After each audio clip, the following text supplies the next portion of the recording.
We have a great program lined up for you, and we anticipate that you'll join us and reason with us on the phone. Again, that number is 1-667-369-8569. Again, 1-667-369-8569.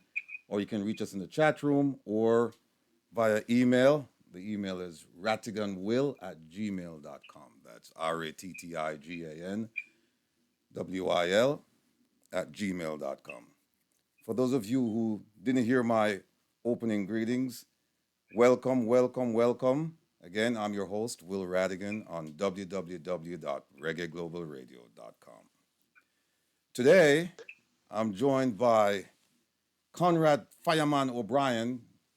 We're trying to get him, but rest assured he'll join us. He's a host of the popular Straight Up News Talk 93 FM out of Jamaica. Alongside the fireman will be Jeffrey, the Defender Tavares from Roots FM out of Jamaica, and the host of Make We Talk, the trending YouTube program. The former National Security Minister and current Shadow Minister for National Security, Senator Peter Bunting, will join us a bit later. We will reason with him concerning the government's national security plan called Plan Secure Jamaica. And we'll also chat with him about the enhanced security measures being utilized in Jamaica. And that is to say, SOEs, ZOZOs, etc. And based on popular demand and critical acclaim, our illustrious in-house attorneys, Ms. Shernette Noyes and Juan Giron Sanchez, the dynamic duo from the law firm Noyes and Associates based in Connecticut, will join us later. Last week, they provided valuable information regarding the procedure by which an abused spouse is able to self-apply for a green card. This week, they'll continue to explore the topic and will avail themselves of your questions via our telephone, chat room, or email. Family, if you don't ask, you probably won't know. So contact us and them and ask questions, and I assure you, the mugga talk up the things. Shout out time. Prayers and blessings for Mapi. Stay strong, Mapi. And the rest of the family. The Nelsons, Herb, big up yourself. Sadie Mac, Sadie, I wish you a speedy recovery. Billy Boy from Firehouse. Patrick and Beth. Joanna Marie and Ed. Big shout out to the Reggae Global family. Lies from Canada. Oh, by the way, your son is a talented young man, and I wish him a successful and bright future. Earl and Carolyn. Thanks again, Earl. Big up yourself. Data and Weston from Firehouse. My beautiful cousins in Canada, Novlet, Margine, and Gladys, and their families. And another beautiful cousin of mine, Divalicious from Queens. Reg, glad to know you're recovering nicely, brethren. Big up to Rosie and the Green Garden crew up in the Boogie Down Bronx. Big up on yourself. Tigo, stay so. And last and certainly not least, Donovan, Admiral, and the Rollington crew. Big up on yourself. Update. The Ministry of Agriculture and Fisheries and the Ministry of Finance have not responded to my requests under the Access to Information Act of 2002. Because it's been more than 30 days since I filed the request, I am now seeking to have a tribunal hearing. In this pursuit, I telephoned the Access to Information Unit, which operates under the auspices of the Office of the Prime Minister, and nobody answered the phone. I called several times this week. A friend of mine went to the halfway tree location posted on the unit's website, but the office was nowhere to be found. People have said that Jamaica is not a normal place. I'm beginning to wonder. Anyway, we will continue to pursue the matter and keep you posted. The fireman, the defender, and I will try to fully discuss some of the issues presently affecting Jamaica. But before we make that attempt, let me talk about a vexing issue for me and the individual concerned. My people, despite our small number, we have achieved and established a lot globally. One of the areas we have really excelled in is sports. Back in 2020, we had an athlete by the name of Beverly McDonald. She competed in the women's 200 meters finals. She came in fourth. That race was won by Marion Jones, the American sprinter, who was later disqualified based on drug use. As a result of that, Beverly was elevated to third place, bronze medal. Remember now, the Olympics took place in 2000. In 2009, or thereabouts, Beverly's bronze medal was sent to Jamaica. And I believe it was sent to the Jamaica Olympic Committee. And we have to get Minister Babsy Grange involved, because every time Beverly has asked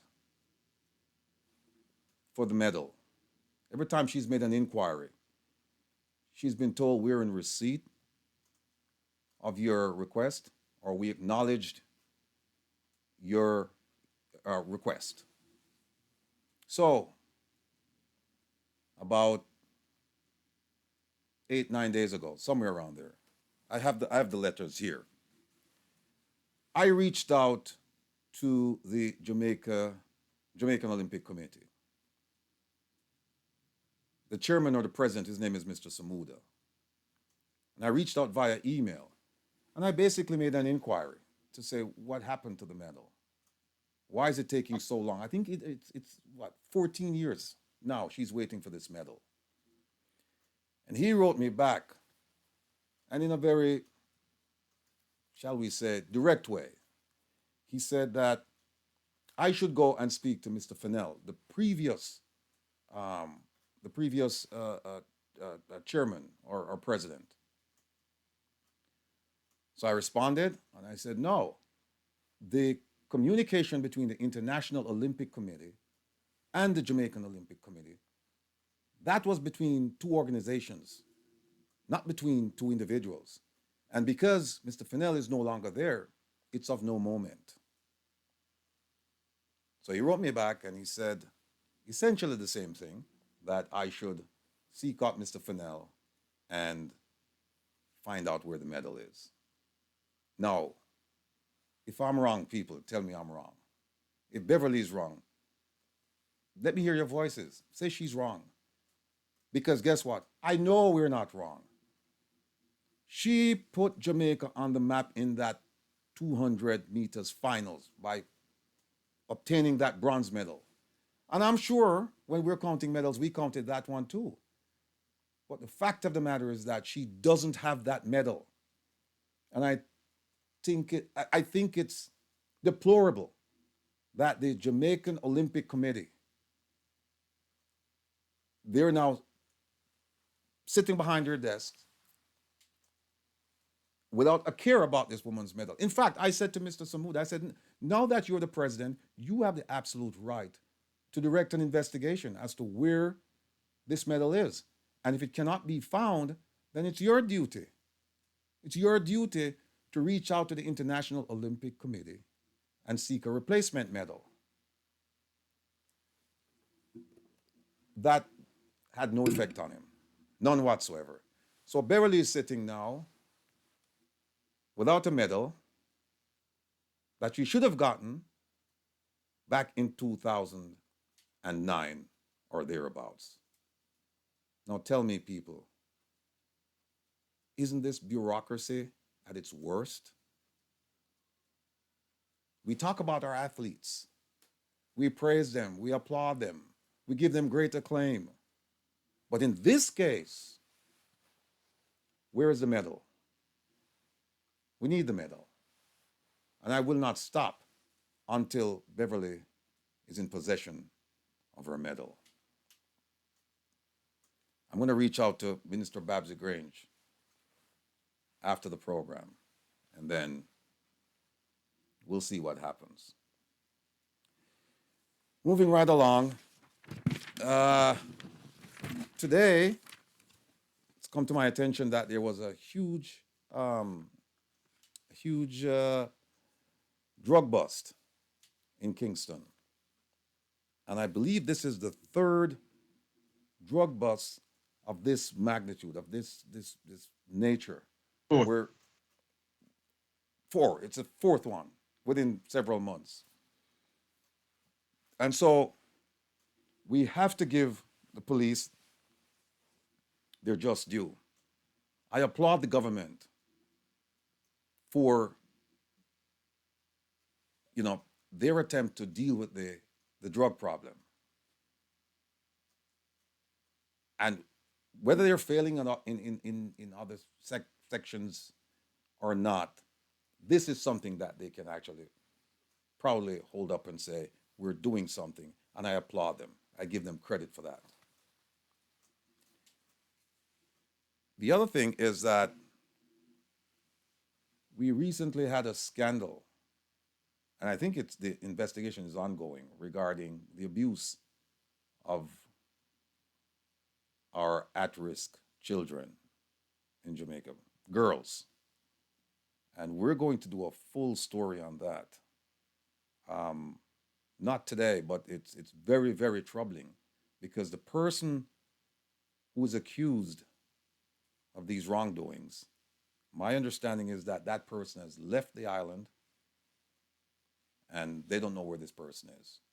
Even though the report came out last March, or the Minister of Education was made aware last March that this was going on. We still haven't heard anything. So we'll keep you posted and we'll deal with that. Let me just welcome in my guest here, Brother Jeffrey Tavares. And let me see. Whoops.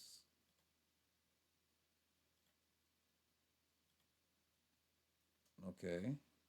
Hold on. Yes, there he is. The man himself, Mr. Jeffrey Tavares. Welcome, welcome, welcome, welcome, sir. How are you doing? Good. I am doing good, Mr. Rattigan, the rebel. Well, talk to us. Tell us what's on your mind. What's going on in Jamaica? On my mind is the whole thing of the CPFA, wherein this young man came into Jamaica and sexually molested these young people. It has been happening from 2020, I think, because at that time the Minister of Information was then Junior Minister in the Ministry of Education, and I don't understand how is it they take them so long to act pertaining to what is going on. Now this man had parties and up and down with these young ladies. And the person who's in charge of that organization fully well know what was going on. And of course, nobody does anything about it. Now, the Minister of Education is saying that the lady should resign. I personally think that the minister herself should resign. This has been going on from 2001. And the failure of the minister to act. The young ladies are saying that if we're in state care and the state can't protect us, then who's going to protect us?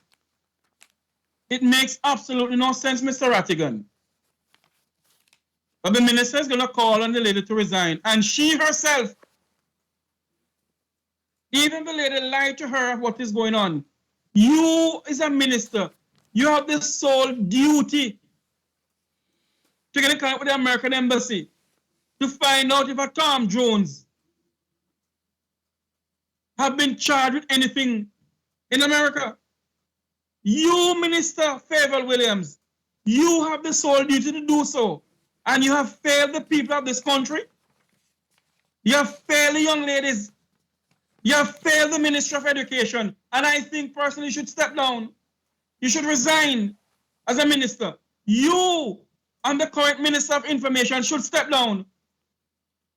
You take upon yourself, Mr. Rattigan. Yes. Um, you know, it's funny that this should happen now because Minister Favour Williams has been ranked as one of the worst performing ministers in the cabinet. It says here, and I'm reading a report, it says, under Williams's watch, Jamaican students continue to perform poorly in key subjects such as English and mathematics. It says here, Williams has blamed supply chain issues in part for the delay in students receiving textbooks during the school year. Now, here is my issue. And this issue is an issue I have with most of the ministers. They don't lead, and they're poor managers at best. Instead of standing up, taking her lumps, and trying to correct the problem, she has continued to blame everyone but herself. I listened to her very, very keenly this a few days ago when she spoke in Parliament. And she said, I'm chronicling, basically my attempts to deal with this issue. And then she went down a litany of events, dates that she said when she became aware what she did and this and that. That's not enough. The moment she found out she should have done something immediately, she did not. And when I say something, I'm not talking about talking to the lady, Miss Gage. That's her name, Gage Ellis, I believe her name is. Lady. Yes. Right. It should have been much, much more than that. Plus, people, keep in mind that the Minister of Information, Mr. Robert Nesta Morgan, he was the junior minister in the Ministry of Education during, sometime during that period when this man allegedly molested these children. And he was in charge of, it said, Minister of State with responsibility for youth. I can't say it any better than that. And it doesn't become any clearer than that. He's responsible for youth. So the question we want to ask is, what did he do? What did he do? It's similar to Minister Christopher Tufton, the Minister of Health. A few months ago, there was a report about the deplorable condition of several hospitals. And he came on radio and he blamed visitors to the hospital. If I'm not mistaken, he even blamed patients. Yes, he definitely blamed hospital administrators, and he blamed the regional hospital administrators. Not once did he say, it's my bailiwick, the buck stops with me, I'm in charge, I'm going to fix the problem, I take full responsibility. Not once. And this is commonplace. I mean, we see it now with the education minister. Instead of getting out there and say, look, this happened in my ministry, I apologize, it should never have happened. I take full responsibility, I'll get to the bottom of this. She turned up with a bunch of excuses and a bunch of events and dates that she had conversations with this and that. The conversations they amounted to nothing because the children were still being molested. And it's a shame. And I'll get to the bottom of the story because I don't know me, family. I get to the bottom of things. I read And some of the documents, I mean, all of the documents, them, you know, including the Child Care and Protection Act. And I'm telling you, I've gone through this. I'm going to go through it again. It doesn't bode well for them. It doesn't bode well for the minister. It doesn't bode well for the junior minister at the time and whoever she has now. It doesn't bode well for the prime minister. It doesn't bode well for the child care agencies, including including the Office of Child, what's it, OCA? Protection. Advocate. Yes, Office of the advocate. Yeah. Children's Advocate. Mhm. You know, if you read this carefully, this child care and this child care and you can't see it, this child care and Child Care and Protection Act. This thing is gonna sink all of them. And I'm gonna make sure of that. So again, the story is still being unfolded because we're hearing now that at one point, I believe some children visited this man in, I think it's Walla Walla, What, Washington State. what I get to understand also that he had parties and boats. He had a Christmas party where the person who was in charge of that child protection department or office, she was at the Christmas party too, and they're coaching the children, them not the children, the kids, them not to say anything for the investigation. So the question must be asked of Minister Williams: why is now that they decide to send a report to the police? This has been going on from 2021, and Minister Nestor Morgan, was aware of what is going on. And the twiddle their thumbs. And this man is allowed to come into the country and say he's gonna help. And because of money, they invited him with long arms, no red tape.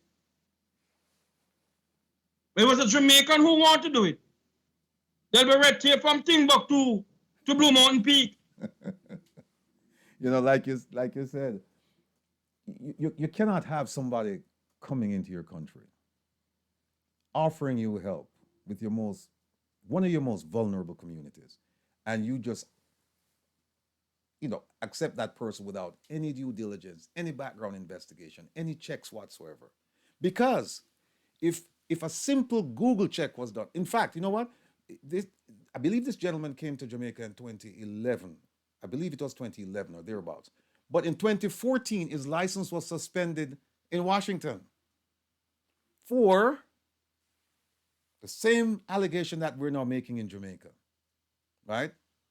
Having an unprofessional relationship or contact or conduct with children. I believe in that case it was a child. So while he was there in Jamaica, while his organization had a presence in Jamaica, this was going on. He got there in 2011. This happened in 2014. A simple Google search would have shown the court case regarding this 2014 incident. Go ahead, Mr. But not only that, Mr. Rattigan. Jamaica has an ambassador to Washington. Why didn't the minister reach out to the ambassador in Washington? Or, quite simple, reach out to the American embassy in Jamaica, in Kingston. Why didn't the Minister of Education, Favour Williams, reach out to the ambassador at the American embassy? And now this man can't be found. This man cannot be found. And our children who are molested at their homes and in the public, going to state care, and the government allow this to happen? And the minister sit as Minister of Education same way? She should be ashamed of herself. Yeah, I mean, if you listen to our presentation in Parliament this week, essentially it was, don't blame me, blame what's her name, Gage Gray, blame that woman, blame everybody, but don't blame me because this is what I did when I heard, and this is what I did. And the fact of the matter is that It happened not last year, 2021. It happened Yes. March 2021. And now we're being told that the man has absconded. Nobody knows where he is. Yet we have a police, and I was just, lauding the police for their efforts in combating the transshipment of drugs through Jamaica, because I don't think all of that drugs, some of it may have been destined for use in Jamaica, but not tons and tons of that stuff. That's Mhm. transshipment to the U.S. or elsewhere. I was just lauding them, but I mean, somebody should have made a complaint to the police. Now they made a complaint to the police this week. The incident, And that, as far as we know, the incident occurred back in 2011. Sorry, 2014. No, no, no. no, 2021. 2021. Yeah, Yes. they came in 2011. 2014 Hmm. was when he lost his license, and Right. 2021 March was when the minister said that she became aware of the molestation charges. Right. Right? Then if she become aware of it in 2021, what have Minister Favour William did along with the current Minister of Information? What have they done from then? And now the taking itself out of it? Huh? And we must sit down in this country and allow these people to govern this country? But they don't care about anybody but themselves? Well, look, I've said it on numerous occasions that this woman will go down as the infamous minister and the worst minister of education. Along with She is completely lost. She has no idea what she's doing. And again, I submit to my audience, submit to you, family, just go ahead and Google her town hall presentation that took place, I think it was last year. Yeah, last year at Jamaica College. Just Google it. Don't take my word. The only thing you should take from me is that you should go and look at this thing. Look at it and decide for yourselves. She was atrocious. The prime minister wouldn't allow her to answer a question completely because she couldn't. In fact, the prime minister was supposed to leave early and he had to stay. And I suspect the reason for him staying behind, and that was to make sure that this woman didn't talk nonsense, because her performance was terrible, terrible. I remember the head girl for Arden High School asked her a question about teachers leaving, and she fumbled. She couldn't answer. Almost every question that was asked of her, an assistant or the prime minister had to jump in and rescue her. I mean, they really didn't rescue her because, for the most part, the explanations were they weren't on point. But at least they tried. She couldn't. She was helpless. She sat there just staring. And this is the person that we have entrusted with the education of our future, our children. This is the woman. Please, sir. But not only she, we allow Nestor Morgan to become Minister of Information. When he went to national radio and television and said that Jamaica ambassador, a well-known ambassador to the United Nations, Curtis Ward, is not an ambassador. And he's Jamaica's Minister of Information and also was junior minister in the Ministry of Education. You see where this country going? Minister of Misinformation. You see where this country going? By the way, this is the same minister. And again, by their fruits ye shall know them. That's what the good book says. By their fruits you shall know them. So we're not just talking, we're not being emotional. We're not talking about hearsay. What we're telling you, what we're explaining to you, family, we're explaining things that these people actually said themselves. Nestor Morgan was the man when Camino Gate started. He was the one who jumped up and tried to mislead the public. He tried to deflect. But when I get my head on the full I cap, when I get my head for that, there's something inside of this. and almost 30 years on the FBI, I must learn something. Must. And when Mr. Morgan got up and he did that interview on nationwide radio, I went and I did my research. And it's clear. It's clear what he tried to do. In fact, there is a requirement by the Ministry of Finance, that if the government has received a gift, that a gift form must be filled out. And then there are some other requirements as well. Those requirements have not been satisfied yet. They haven't been satisfied.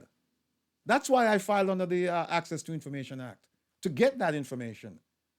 And all of a sudden, no, they're not taking my phone calls. Well, I shouldn't say that. What I should say is every time I call, nobody's answering the phone. I don't know if they know my number, but nobody answers. And then when people go to find this address, the address is not there. I don't know what's going on, but we're going to get to the bottom of this. But it's the same Nestor Morgan. Same Nestor Morgan. In fact, I invited him to join us today. No, I'll tell you another fact. I've invited Nestor Morgan 4 times. 4 times in the last 6 months. I invited him to join us on Mr. Jeffrey Tavares' program, to join us on the Defenders program. And he and I were corresponding until he tried to, I don't know what he was doing, but he and I had a conversation regarding Minister Kamina Johnson-Smith. And I explained to him in no uncertain terms that whatever he was telling me didn't add up to the facts that I had.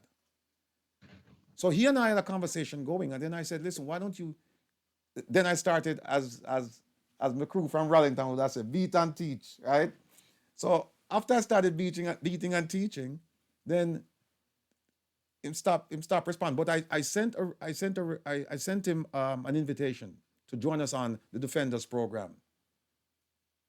I've sent him 3 requests to join me on this program, including a request that was made this week. Crickets, nothing. Nothing. And just so you know, family, so that people don't, and I don't want to give the impression anyway, shouldn't be given that I'm one-sided, I'm beating the government, I'm this and that. I've invited Minister Chang to come on this program to explain Plan Secure Jamaica and enhance security measures. In fact, I invited him to come on today. No response.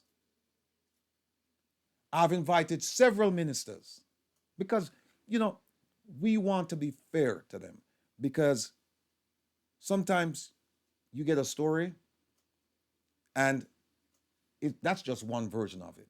I want to hear what the other party has to say.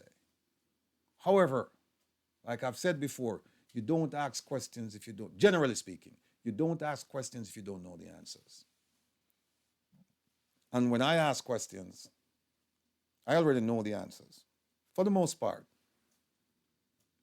And also when I ask a question, I ask it to elicit the truth, not an answer. So if you think you're going to get Rattigan an answer and I'm going to suffice with it, and it's the wrong answer, no. It don't work no way there. So, Favor Williams, sometimes when I think about her, it's almost like, I don't drink, people know that, but it's almost like she's forcing me to drink. Because I cannot understand, and it's not only Minister Williams. I'm sorry, I should have addressed her properly, Minister Williams. But it's not just Minister Williams, it's also the PM, because he's the one who put her there, and he's suffering through all of this. And what's worse is that the PM was at one point the Minister of Education. So he has some idea as to how this ministry should be run. And then when you look at stuff that you've built up over the years, the currency you've developed with this ministry in its relationships with the children, with families, with the government, with overseas partners, and so on and so forth. And you see somebody like this destroying it, and you say nothing. You say nothing. You come out when you wanna like I remember in the beginning he was coming out and he was supporting Dr. Chang and he was saying, "Oh, I support him." The officer, no, you notice you don't hear anything about a support for him. And then also you should also look at the ministers that the prime minister has to help when they do press conferences. You know, Minister Favour Williams, Minister Chang. Commissioner. Oh yeah, the commissioner, of course. He's no minister, but he's responsible for crime and safety and security and reassurance in our country. And Minister Tufton. And the same minister, Mr. Morgan, too. Yeah. The prime minister, look, the prime minister is not only the prime minister, he's also the crime minister.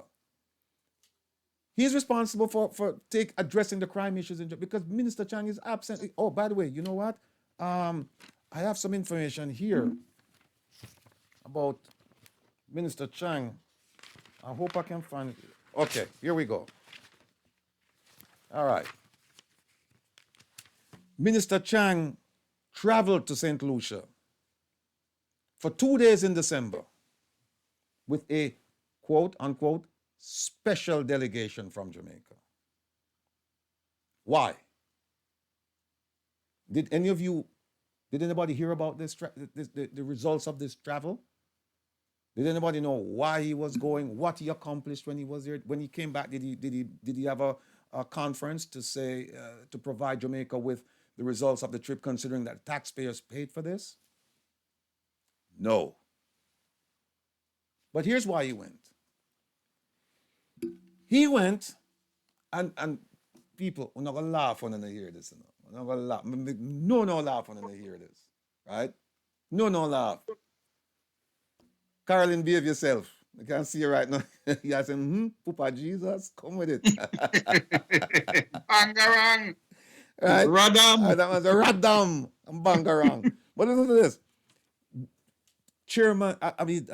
Minister Chang is also the chairman of the Council for National Security and Law Enforcement for CARICOM. Oh! How many people knew that? Yeah.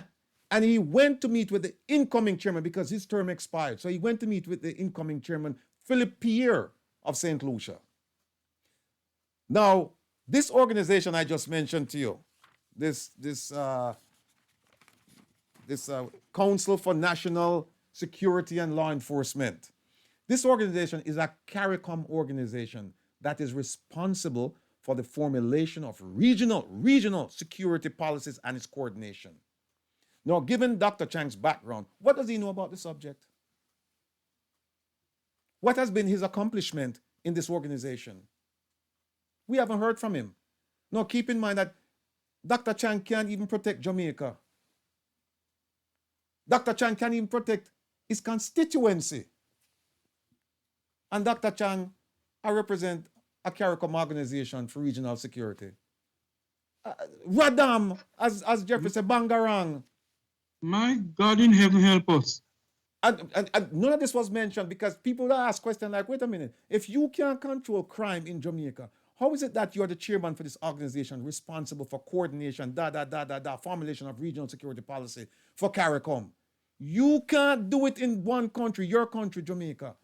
How the hell can you be responsible for doing it for the entire region? And here's what he said. Here's what he said while he was there.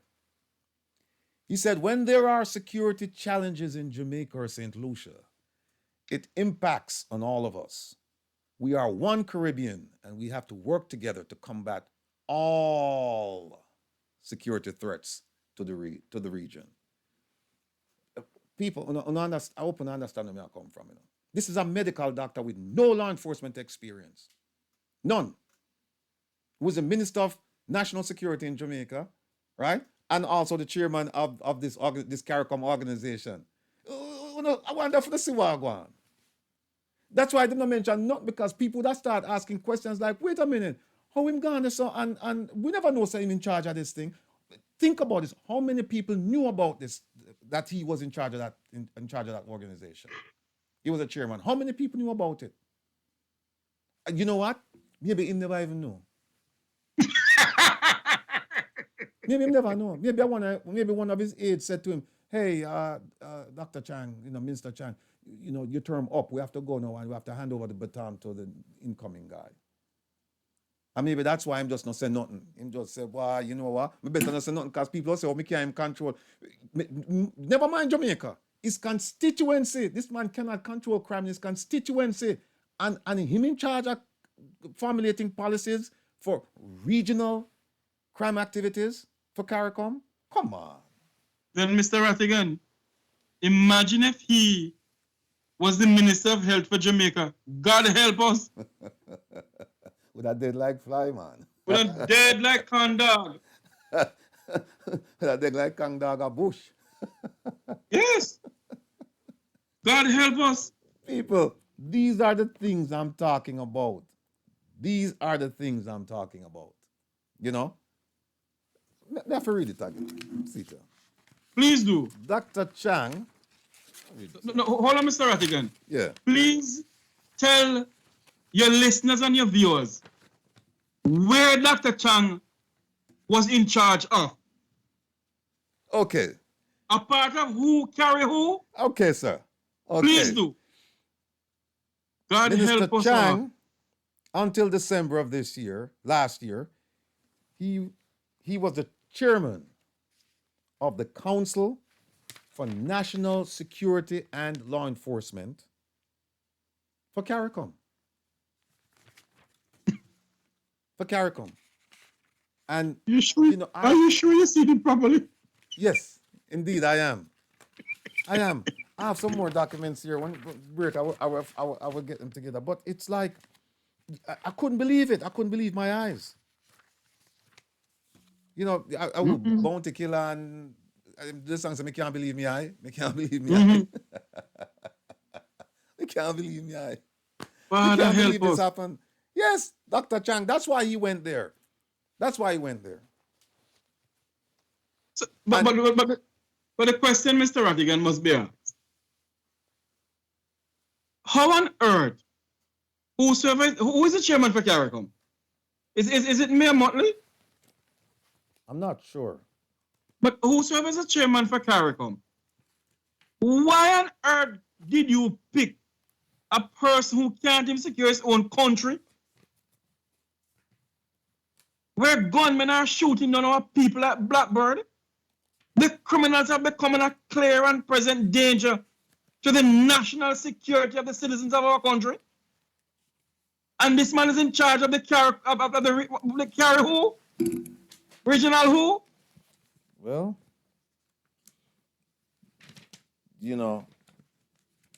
I heard they must still think a cool breeze here. They're I'm not forget the papers. I'm not on the floor, but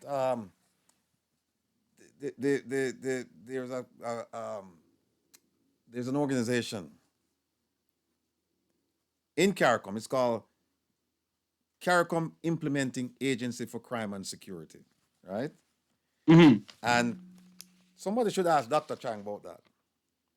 They should really ask him about that organization. Also, what they should ask him about, they should ask Dr. Chang about the Joint Regional Communications Center in CARICOM. And they should also ask Dr. Chang about the Regional Intelligence Fusion Center in CARICOM. Erica, you're right.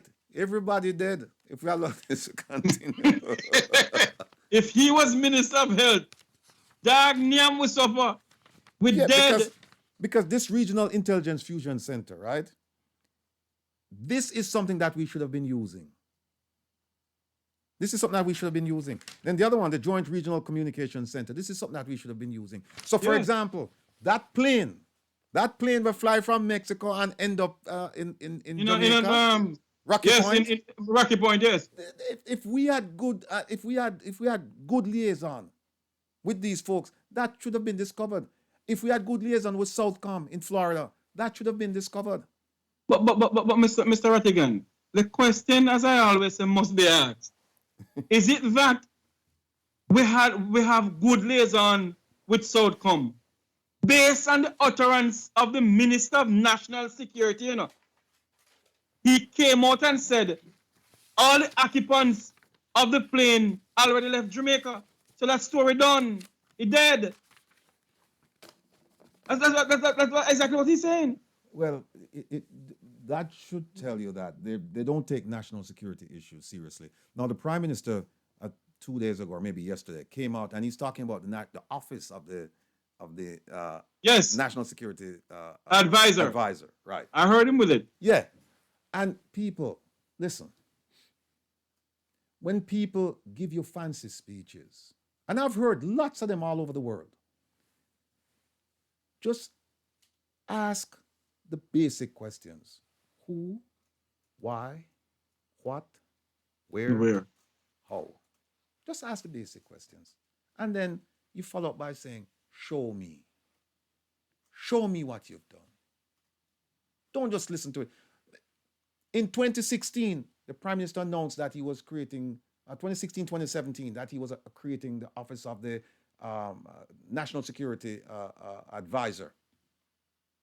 And then he went on to say the reason why he's doing it is because, as a developing nation, blah, blah, blah, everybody have one and blah, blah, blah. And so, we have to follow fashion. So we have to get one. And he plucked General Anderson from the military to be his first. And as of today, the only national security advisor. And I have the national security plan, over 100 and something pages. And I'm telling you, should I sit down with him and start quiz him, he can't answer the questions.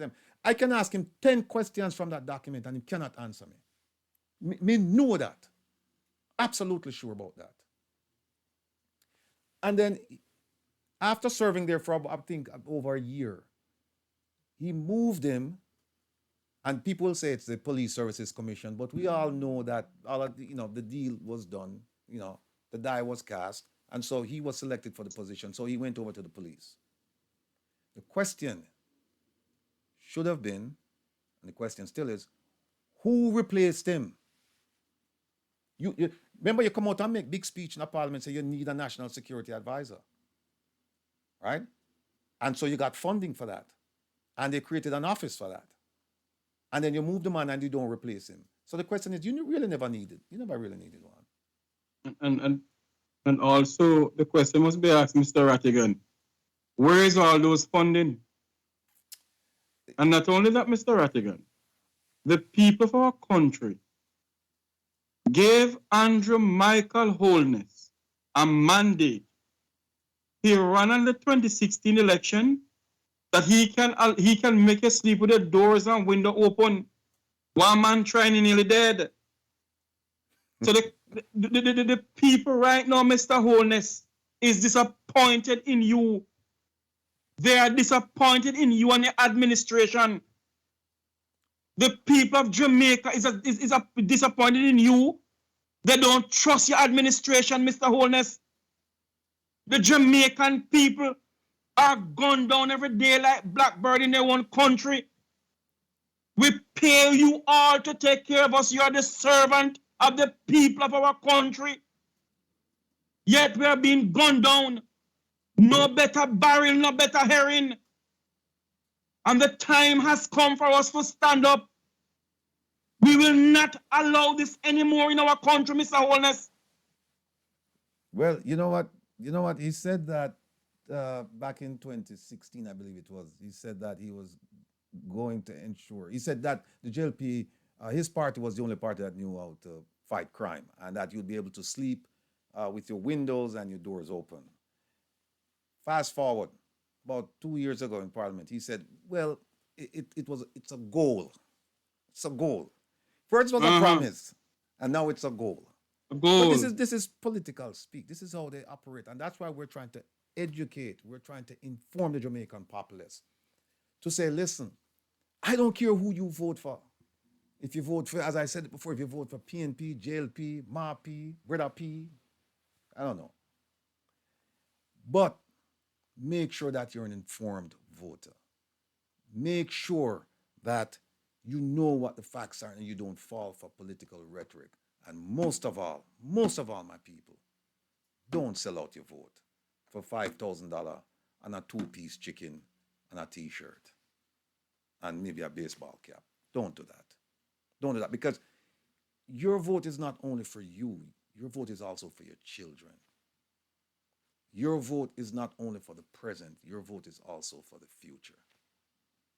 And you cannot throw it away in one fell swoop. You can't throw it away just now, simply because you get a two-piece chicken and blah, blah, blah, blah, blah, blah, blah. Think. Think. And there are ways that, and I'll go over them. I'll go over them maybe next week or so. But I'll go ways you can pit the parties against each other so that you will benefit. You, the voters, you, the poor people, you, the 60% of Jamaica earning $9,000 a week. You, the 11% making less than $5.50 US per day. You are the people I'm appealing to. Because appealing to the titans of industry, the politicians, the influential people in Jamaica, falling on deaf ears. Why would they stop doing what they're doing to grant some benefit to you? They wouldn't. They wouldn't. And for very good reason. Because that's like they're committing suicide. But again, here we are with, Dr. Chang, traveling. Oh, and by the way, what's interesting is that Dr. Chang, as a Minister of National Security, I don't believe he traveled to the United States. And if he did, it was probably once. And I think he's been there for like 3 or 4 years, right? He hasn't traveled very much. He traveled to St. Lucia, and now we know why he traveled to St. Lucia. But he didn't mention this to the Jamaican people because it would have been laughable. And then don't forget, he took a special delegation with him. Want to know who in that special delegation? Because guess what happened? You guys paid for that trip. Mm. You paid for that trip. And similarly, poor people, listen to me carefully. 750 million US dollars came in from 3 organizations. We don't count everybody, just 3 for COVID funding. 3 for 2 communities, the vulnerable and business. The vulnerable, a lot of them didn't get that money. And the SAT, because of the bureaucracy, you have to have an account, you have to have access to email, you have to set up this, you have to set up that. Most people in the country, them not have, when I say country, rural Jamaica, they don't have access. Well, people in Kingston, some people, they don't even have access to that. But guess what? You people are going to have to pay back that loan. It wasn't a gift. It was a loan. And that the Auditor General's office reported that 400 million US dollars, they can't account for it, went through the Ministry of Health. That's Minister Tufton's bailiwick. That's his province. That's his preserve. And we don't know where the money gone. Poor people out there suffer. Poor people are suffer like they've never suffered before. But life goes on, but we're not giving up the fight. We can't give up the fight. And so we're coming up now on the first break. So we're gonna take this break here and see if we can link up with the fireman. We haven't heard anything from him. But on the other side of the break, we're gonna be joined by Senator Peter Bunting. And he's gonna talk to us about SOEs, ZOZOs, the crime rate, a couple court cases, so on and so forth. So don't leave. Stay with us. We're trying to get you via Skype, but apparently we're having some technical difficulty. So we'll just have to make do with. I see my technical person in the background there trying to his level best to get you on. And we have a guest here. Can you hear Jeffrey? I can hear you, but I can't hear Senator Bunting at all. All right. Well, then, if you have a question for Senator Bunting, then what I'll do is I'll just funnel it to him. But Senator Bunting, welcome to the program, sir. And again, thank you for taking time out of your busy Saturday afternoon because you could have been doing any number of things, but you've decided to spend some time with us here on Reason with Rattigan. And so we're going to be reasoning with you about a whole bunch of things uh, within the allotted time. We may go over a little bit. I'll try not to because I know your time is precious. Um, let's start with a decision that was just rendered by the appeals court regarding immunity certificates. Can you talk to my audience and tell us what is that all about? Well, what happened was that in 2016, when I was the Minister of National Security, the hold 1 second for me.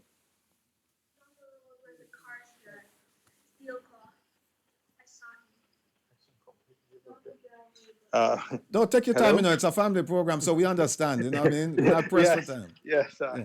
I just had a small interruption from my 9-year-old. No, But that's fine. No problem. the in 2016, I was then Minister of National Security, early 2016, and I was approached by uh, the military on behalf of some soldiers who were charged for an incident during the 2010 state of emergency to issue a certificate of good faith or certificates of good faith on behalf of 3 soldiers.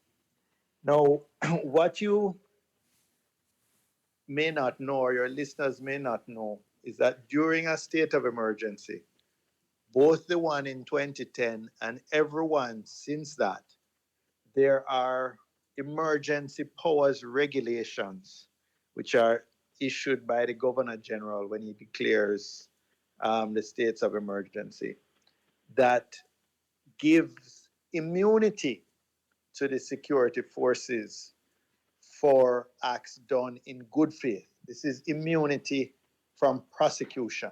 Mm-hmm. Now, I was in the unusual position, and in fact, I'm not aware of any other Minister of National Security being placed in this position, but of having to sign the certificates at all. But in this particular case, I was in the unusual position where I was not the Minister of National Security at the time. And in fact, the men were not charged, the soldiers were not charged for 2 years, until 2 years after the operation. Hmm. And then their attorneys through the military didn't apply for the certificates of good faith until 4 years further along. So it was 6 years after the action or thereabouts, just under 6 years. And the prosecution challenged the validity of the certificates. And in a split decision at the Constitutional Court, the essentially the position was found that because of the passage of time, the the certificates were essentially null and void. Mm-hmm. The case was appealed by the attorneys for the soldiers and the JDF and so on, and the appeal court just yesterday, I understand it, handed down a unanimous judgment upholding the validity of the certificates and therefore has returned the case to the criminal courts for determination. What is now unusual is that these certificates of good faith are still subject to rebuttal Mm-hmm. if the prosecution has evidence that they can offer and persuade the court that the operation was not in good faith. But essentially it reverses the burden of evidence, as I understand it, and therefore if the prosecution cannot prove that they were operating in bad faith, so to speak, or whatever is the opposite of good faith. You're the lawyer, you Yeah, can it's bad assist faith. me. Then they cannot be prosecuted because the emergency powers regulations give them immunity from prosecution. Now, as I said, what is unique is that I'm not aware of any other minister who has been placed in that position. And it was a difficult position because on the one hand, you have the family of Keith Clark who are seeking accountability for the actions of the state. And obviously, we're all sympathetic to that. And on the other hand, you have the soldiers who have a right to these certificates as part of their defense. So it was a very difficult balancing act for all concerned. But at the end of the day, um, the court, the appeal court, in a unanimous judgment, has upheld the validity of the certificates. Well, let me ask you this. Given the passage of time and the amount, the passage of time and the procedures involved, where do you see this case going? Well, I don't want to speculate, but I mean, it's been sent back to the original jurisdiction, so to speak. It is back in the criminal court, and as I understand it, what they have to have is a case within a case to first resolve, and this would be just before a judge alone. This issue of the good faith certificates and the issue. Well, and I should just make one further clarification. It's not the certificates that confer immunity on the security forces. It is the regulations themselves, right? So even without a certificate of good faith, the soldiers still have a claim to immunity as their defense, Right.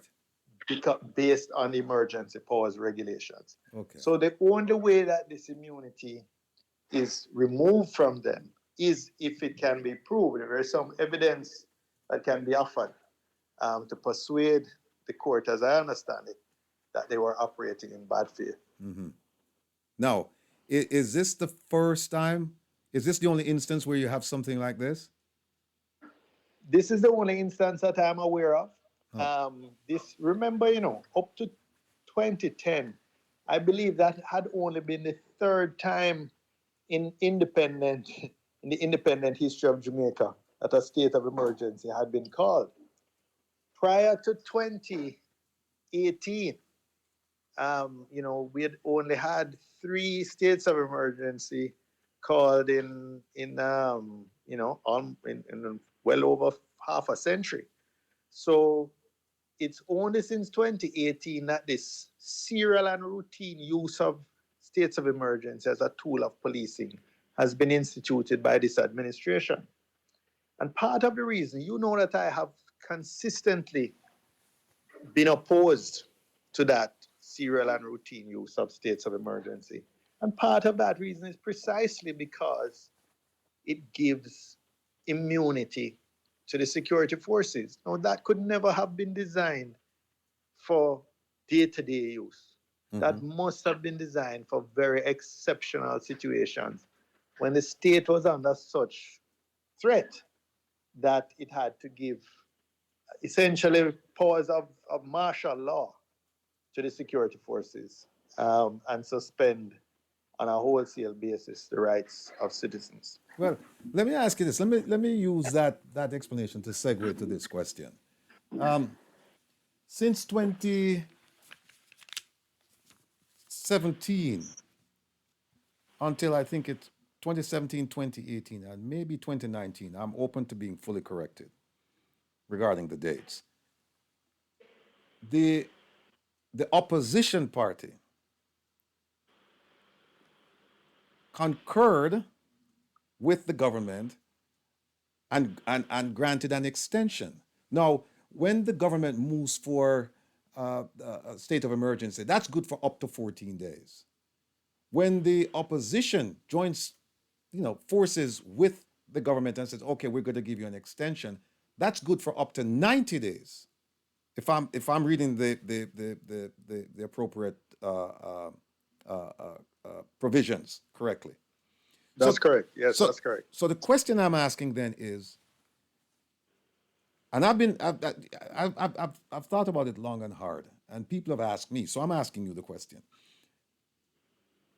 how can the PNP, how can the opposition party take a stand now to criticize that which they have supported on several instances? I think the extension was granted between January 2017 and I think it may have been September 2018. I think maybe 6 times. I think.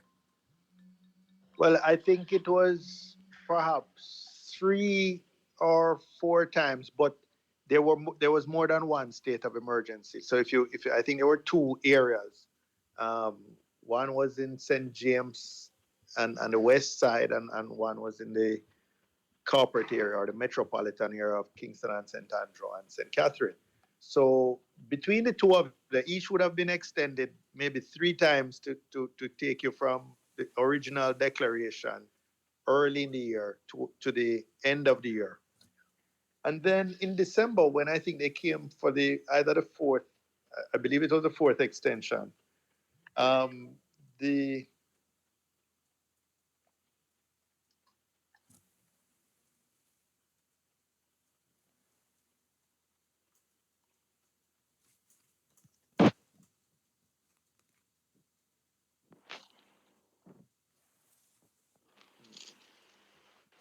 Senator Bunting, you're with us?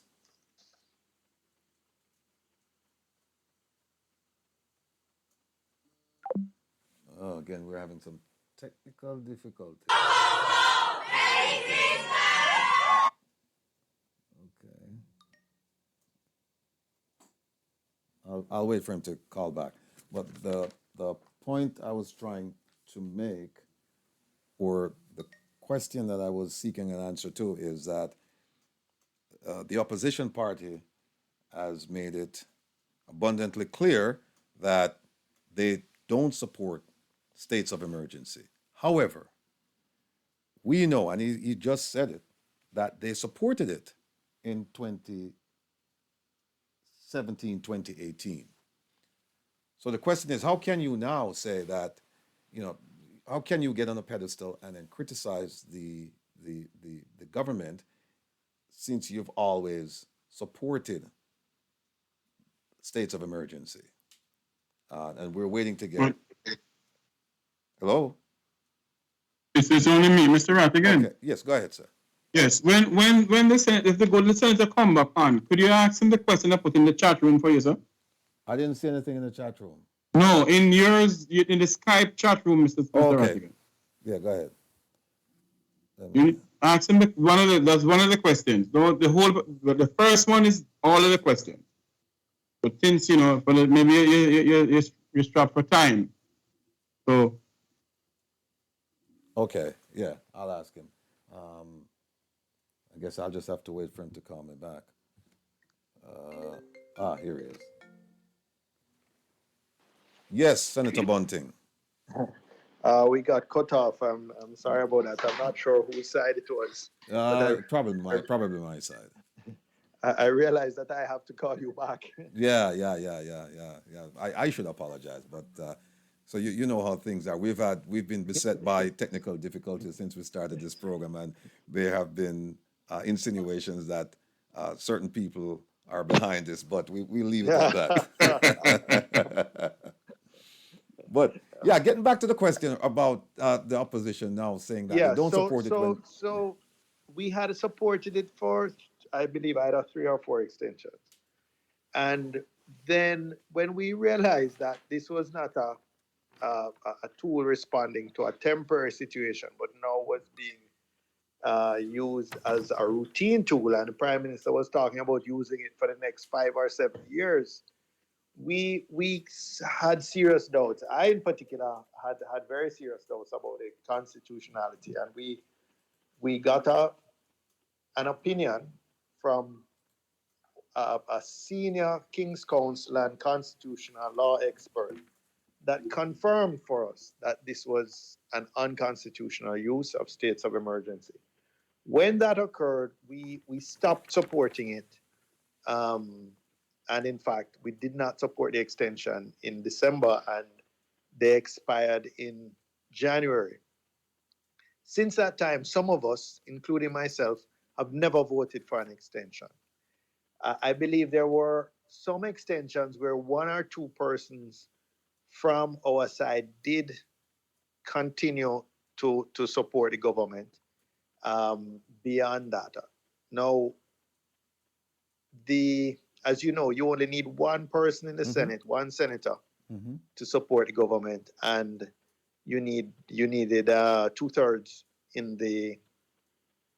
the lower house. So you had a few MPs and at least one senator who would have continued supporting it.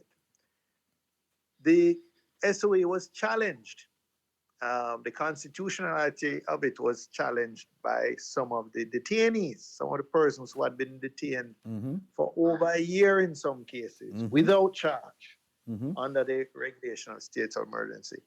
And in that judgment, handed down, I think, by Justice Morrison, he found that the conditions did not justify the declaration of the states of emergency.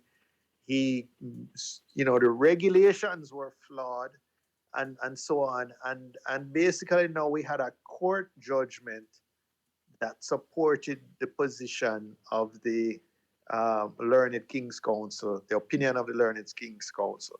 And we've had a second judgment, which again, all the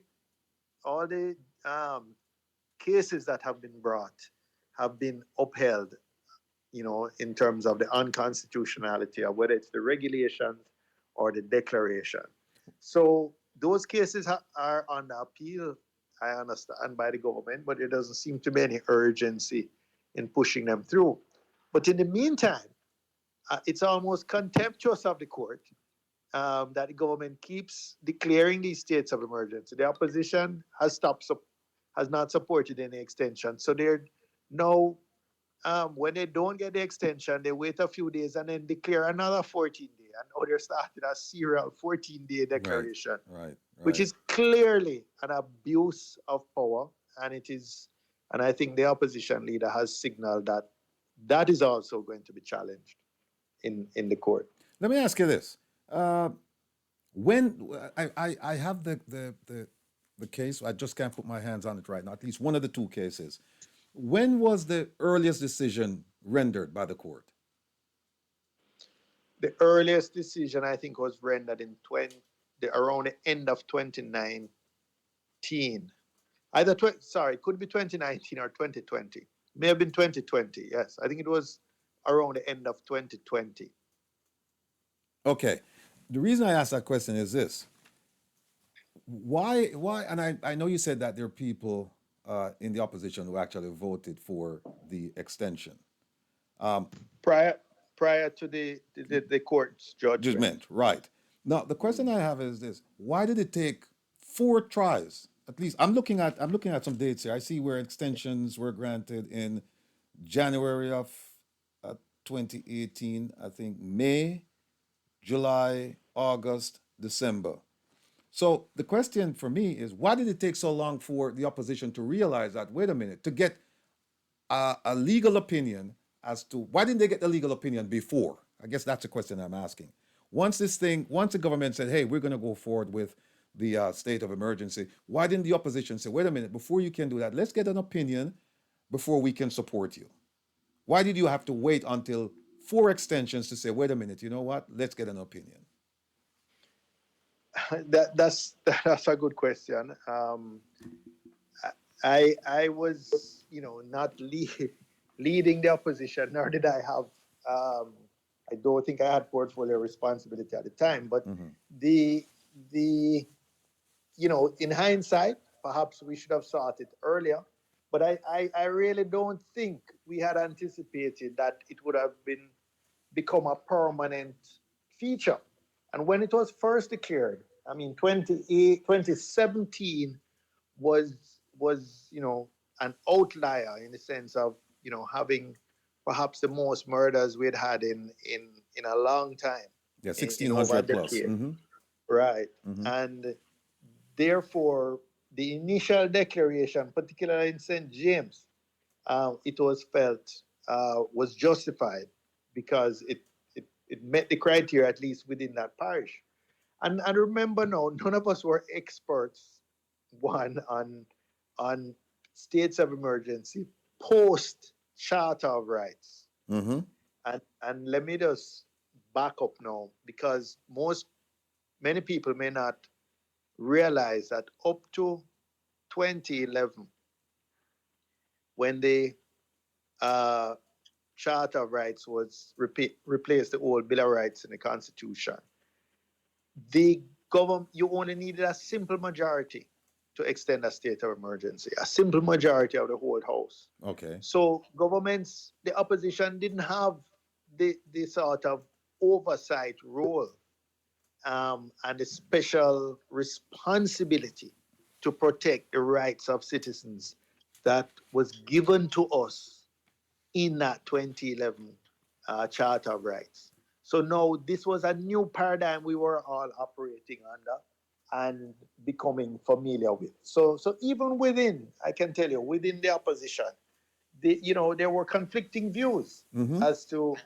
the constitutionality of it, and it was, after some amount of back and forth internally, and when it became clear that this was now, um, a police state was going to be a permanent fixture if Andrew Holness had his way, then that's when we started, resolving. And of course, when you ask for an opinion, it isn't just generated overnight. So it takes some research, um, and eventually we got it. I think around the end of 2018.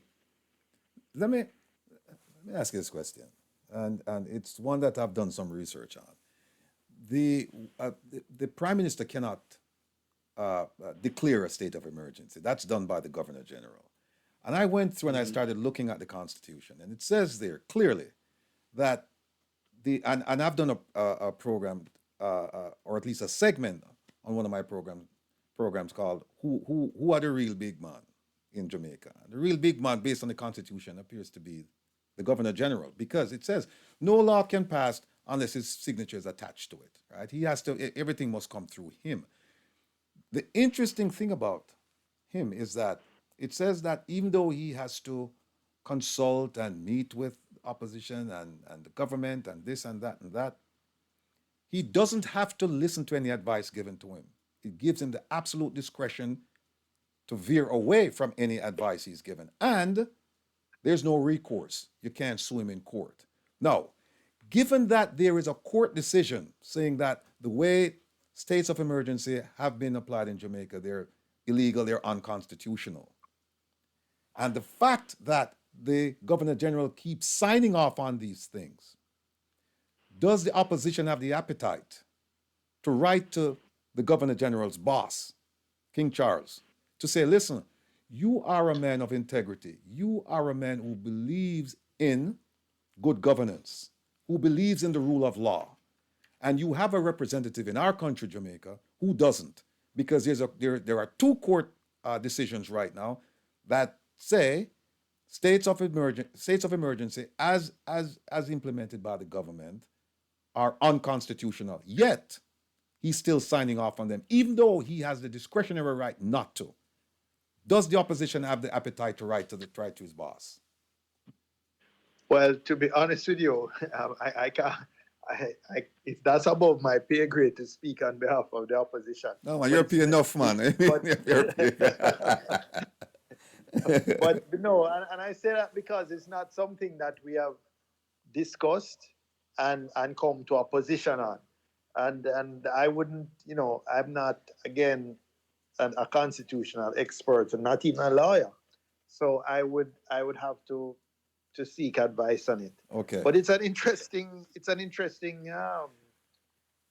proposition that you've interesting hypothetical, because the the governor general in only a few cases, as I understand it, exercises his discretion unilaterally. I mean, it's when, for example, he appoints the independent members of the electoral commission, for example. Mm-hmm. That is not on any advice from either prime minister or opposition. Mm-hmm. But in most cases, um, the governor general takes this decision. I think the language says the governor general in council, which which means the governor general advised by the cabinet. Mm-hmm. Now, when the advice of the cabinet is contrary to the court, of what the court says the constitution is, then I Well, would guess the governor general has the discretion well, to not act in a way that is well. unconstitutional. I would Let me imagine. just let me just sorry to interrupt you. Let me just read to you a small section of chapter 3, chapter of fundamental rights and freedoms of the Jamaican Constitution, and I'm reading from section 32, entitled "Exercise of Governor General's Functions." Subsection 3 says, "Where the Governor General is directed to exercise any function after consultation with any person or authority, he shall not be obliged to exercise that function in accordance with the advice of that person or authority." Doesn't have to listen. And then it goes on to say, "The question whether he has so exercised that function shall not be inquired into any court." So he does have the discretion to say, to ask questions, to say, wait a minute, you know, there have been two court decisions against the implementation of states of emergency as applied by the government. And therefore, I'm not going to sign this. Let the courts decide. And then once they come back, then fine, we can move forward. But in the face of two adverse decisions against the government, he's still signing off on these. And by the way, it's not a hypothetical, because I'm getting ready to draft a letter and send it to the king. I believe in being proactive. I'm gonna put it out there. I'm gonna write this letter. Who knows what will happen? Maybe nothing will happen, but at least I'm trying to keep people honest. I'm trying to keep the process transparent and fair and just. So And when and on you, a lot of these things are not what should I say, are not crystallized until they're tested. you exactly. know as I said, I'm not aware of any minister of national security in history, before or since my time, who has had to deal with this issue of the good faith certificate. So there was Right. no precedent for me to turn to. There was no court ruling. The good thing is that any minister from here on will be able to be guided Right. by the jurisprudence which has developed around these issues. So it's the truth. It's always helpful to have these things tested and not just left to various interpretations of what can be sometimes vague language. Right. Now, let me turn your attention to this: the homicide rate in the last 3 years of your administration. I'm talking about 2013, 2014, 2015. Um, the highest, the homicide rate at its peak was 1,208, and that was 2015. In 2014, it was 1,005. In 2013, it was 1,200. Now, you didn't have any plan secure Jamaica. You didn't have any $1.2 billion worth, 1.2 billion USD, US denomination, to spend on resources and so on and so forth. Now, two questions. One, did you have a crime plan? And two, how did you do it without the resources that the present government has at its disposal? Well, yes, we did have a national security policy, and the security forces develop their own operational plans within that framework. Now, just to give you the exact figures, for the average annual numbers of murders in Jamaica in 2012 to 2015, that was my 4 years as minister, Mm-hmm. was 1,129. That was the average of the 4 years. From 2012 to 1,000 2015? 2012, Mm-hmm. 2013, 2014, 2015. I think you're right. I'm looking at the 1,000, numbers. right, 1,129. Um, the average since that, the 4 year period immediately after, 2016 to 2019, 1,408 average. Mm-hmm. 2020 to 2022, those 3 years, 1,435. Mm-hmm. So you see, we're running more than 300 plus additional murders per year currently than we did during my time when we had only a fraction of the financial resources that's available now. My capital budget was a tenth, a tenth of what the capital budget that has been available to Horace Chang in some years. Mm-hmm. We had, we called very few curfews, much less states of. We had no states of emergency, and when I came into office, there were thousands of curfews being declared across Jamaica every year, Mm-hmm. and we reduced that to a few dozen, because I again this was a in a sense a suspension Mm-hmm. of the rights of citizens, not as whole scale, not as serious, because it wasn't a suspension of your liberty per se, but certainly it was of your freedom of movement, because wherever you had curfews and cordons, persons couldn't move in and out of their communities as they liked. So even that we didn't believe, because we took a more holistic approach. We felt that long-term success in policing has to be based on the trust of the citizenry and the consent of the citizenry. And so we proceeded along two tracks. Mm-hmm. Yes, wherever there was a flare up, we knew we needed boots on the ground. We needed saturation policing in the short term to respond to that.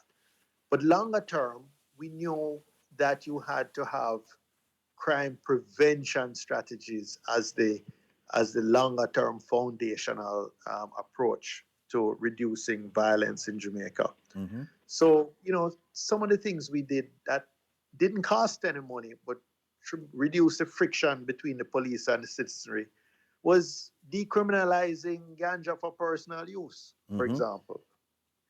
There were, on average, 12 to 14,000 arrests and convictions for a ganja spliff, Mm-hmm. um, per year in Jamaica. Now, you know what that conviction means for a 19-year-old or a 21-year-old.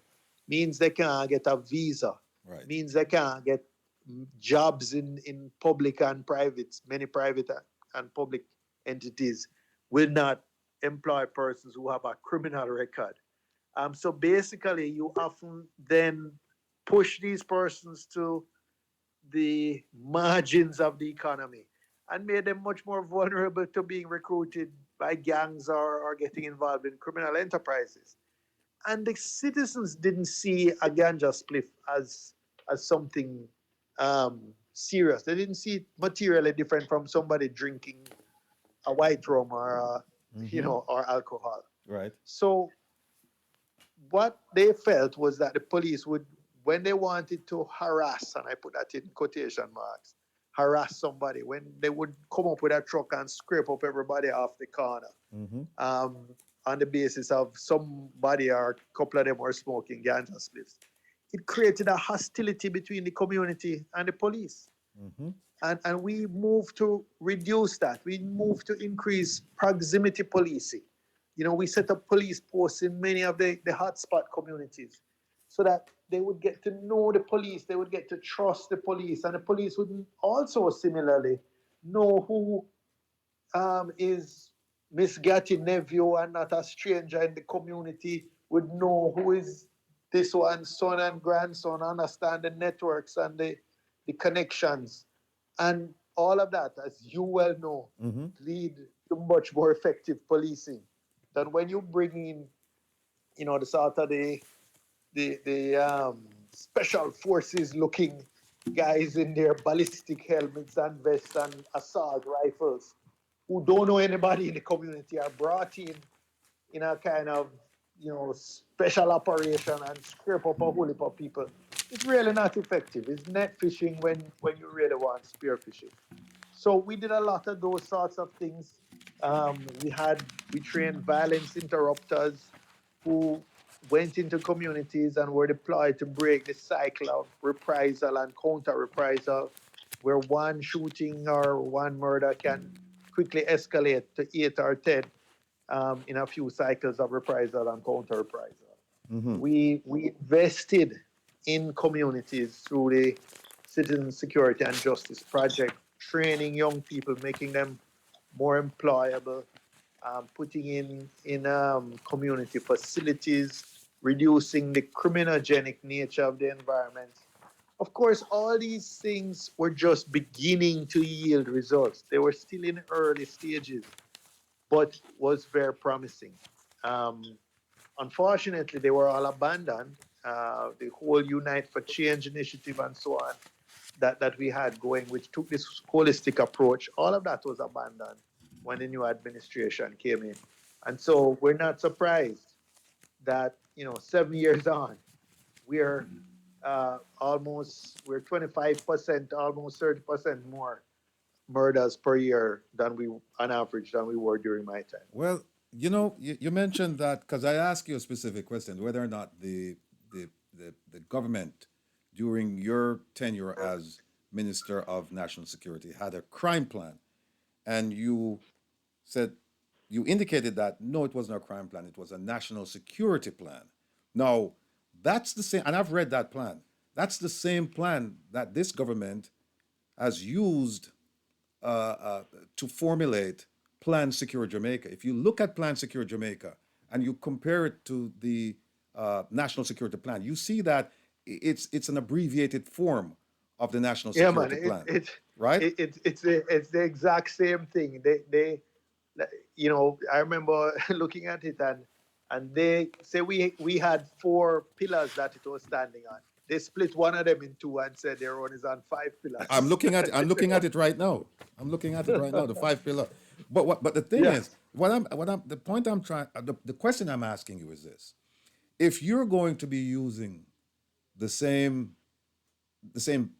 fundamental principles as the current government, how do you expect to effect change since they can't effect change with all the monies that money that has been thrown at this plan?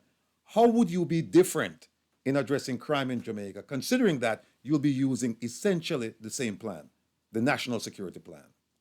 When when I was in the private sector, when I was a private sector CEO in the banking and finance industry, I remember going to a conference.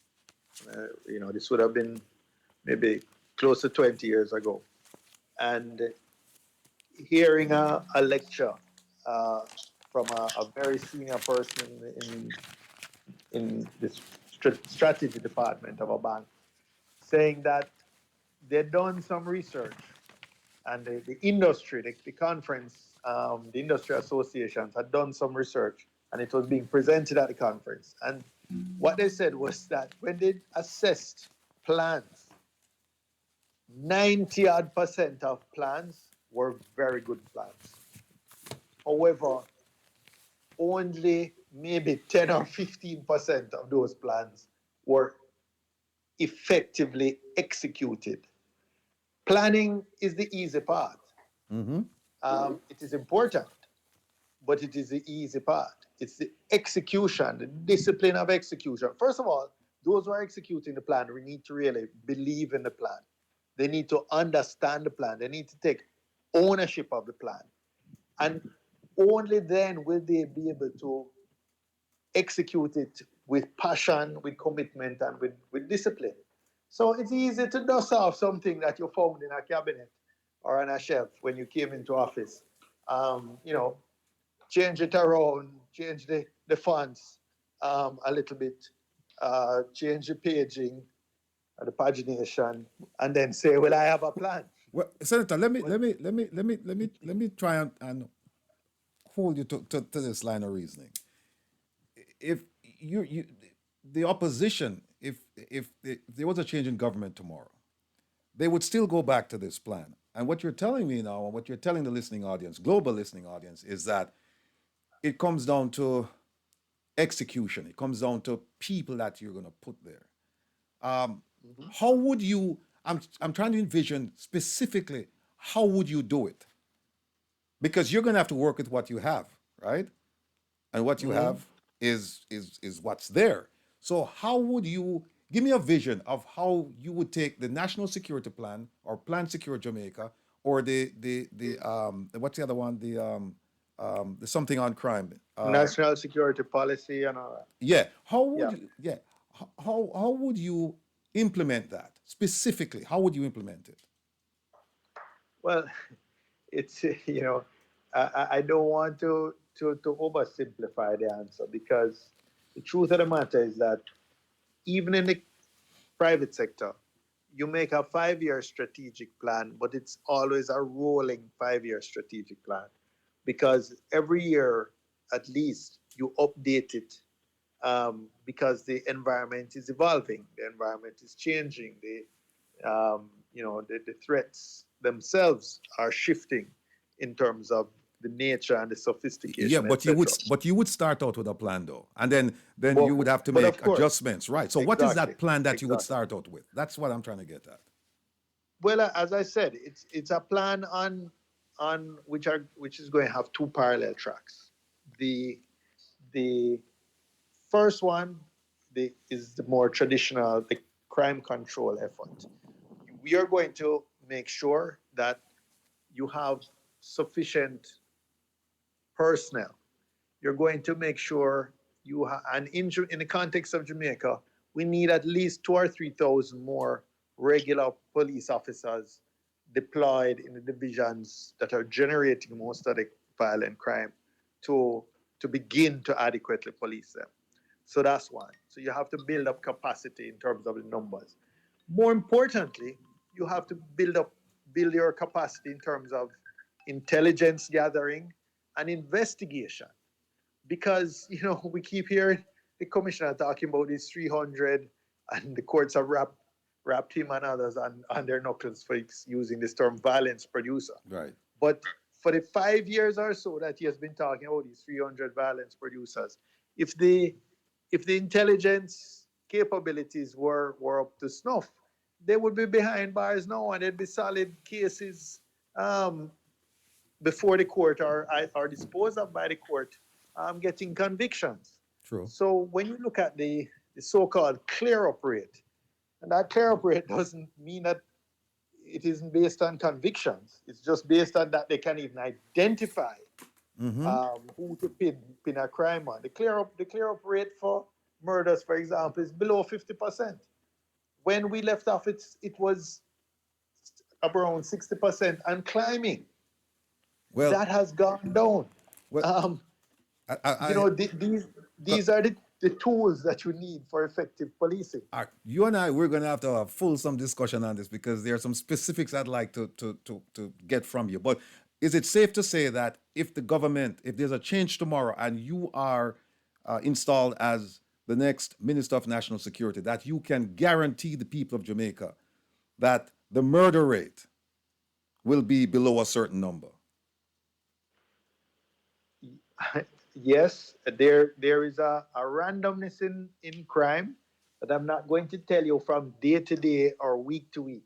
But I can tell you that with the resources that are available today, the murder rate would be lower than it was in the 2012 to 2015 period. All So right. I'm talking hundreds of murders, fewer murders each year, than is occurring now. I hope my listening audience, they're paying close attention to this. So we have you now on record saying this, and And, we and, and it's hope. not empty talk. I No. did it before. with a tiny fraction of the Well, resources. you know what they So, say. You know what they say. you What know, man has done, man can do. And since you've done it already, we look forward to you doing it again. If that is, if the elect, you know, the elect, if that opportunity if, should right. arise. But let me. There are two things I want to talk to you because we're pressed for time, and I don't want to overstay my welcome because you know what they say. If you overstay your welcome, you'll never be welcome to stay over. And I don't want to get to that point where if I call you up again in front of you, you say no, sir, brother, no. Two things. One is Mr. Jeffrey Tavares from Make We Talk. He has a question for you. But before I ask you that question, I want to ask you this. Did you vote for the 2022 Firearms Act? There was not a divide on it. So we didn't record individual So positions, it's not but public record? no, there's no, as I said, you only vote, you only have a public record of individual votes. This is unlike in the US Congress, right? Okay. We the speaker puts it and he says, do all those in favor? Yeah, Aye. right. Those against? Right. Nay. But, And if in the speaker's judgment the ayes have it, he just declares it. no, well, If you know what somebody gets up and says divide, no, then you go to a member by member. no, but Call. you know what I'm But asking. I'm asking if you were in the eyes. That's what I'm asking. no, But leave it. what we No, all right, I tell you what. we Let's just leave that for another time. Here's a question I want to ask you. The new Firearms Act, it provides for the minister to call for an amnesty period, which was done. Mhm, But I'm mhm. reading it, and I've seen Section 52 where there is another amnesty period, which gives anyone who comes into possession of a firearm, whether it's lost or stolen, they have 5 days to turn that into the authorities. 5 days. It's on page 41, Section 52, number 1. Now, I can see all kinds of games being played now with criminals because anytime you stop a criminal now and he has a weapon, he can say, hey, the law says 5 days. I found this yesterday. I'm on my way to turn it in. And you know what? I don't even have to take that trip because you're right here in front of me. So I'm handing it over to you. How are you going to substantiate No, that charge? well, I don't have the Firearms Act in front of me, Okay. so Well, I I'm tell at you a what. Yeah, it's disadvantage. unfair to you because you don't have it. So here's what I'll do. Yeah. I'll tell you where it is. It's Section 52, subsection 1. I'll go and And it says, research that and it after. just says, subject to Section 54, it says, a person who comes into possession of any firearm or ammunition shall, within 5 days after coming into such possession, But is Section 54 the amnesty section? hold on, I'll tell you right now. Section 54 says, Section 54 now, it says that a person who comes into possession of any firearm or ammunition which is lost or which a person suspects or believed to be stolen shall within 24 hours after the person comes into such possession report the matter to the police, right? So here they say you have 24 hours. You have 24 hours to report it, but Right. 5 days to turn it over. Right, and they also give to. They also say that I think there's a section here that says that if I know that Peter Bunting has a firearm that in his possession that came about as a result of it being lost or stolen, that I have to tell the police. I have to tell them like within 24 hours, which doesn't make any sense. But that 5 day period, 5 days. So does that make any sense that I tell the police that I have it, but then I have 5 days to turn it in? Well, I'm not sure of Well, of I the tell you what. logistics of that. All right, I'll leave that. I'll leave that with you. If you live up at Newcastle and and you don't have a car and you discover it this evening and you pick up your cell phone and you call and you report, look, I have come up, I have found this thing. It might, as a practical matter, Yeah, but allow you a day or two to get it look, in. Whether 5 days but Senator Bunting, is me have a necessary. sister who live up in Newcastle. My mother and father used to work at Newcastle. It don't take 5 days to find a police station from Newcastle. No, it doesn't. Right. So I Yeah. don't know Put who this put way- that inside it, put but it it's this in way, there. the scheme of things, that's not the most egregious Right. issues that we The- had with the Right, with but you know what? firearms. But you know what? This could become problematic when criminals start saying that, hey, you catch them with a gun and I say, hey, I have 24 hours to report and 5 days to turn it in, and I'm gonna report it to you now. And then what do you do Well, I once he guess reports it? Do you tell him go ahead if he and let him go and then say I'll come back to you with it in 5 days or 4 days?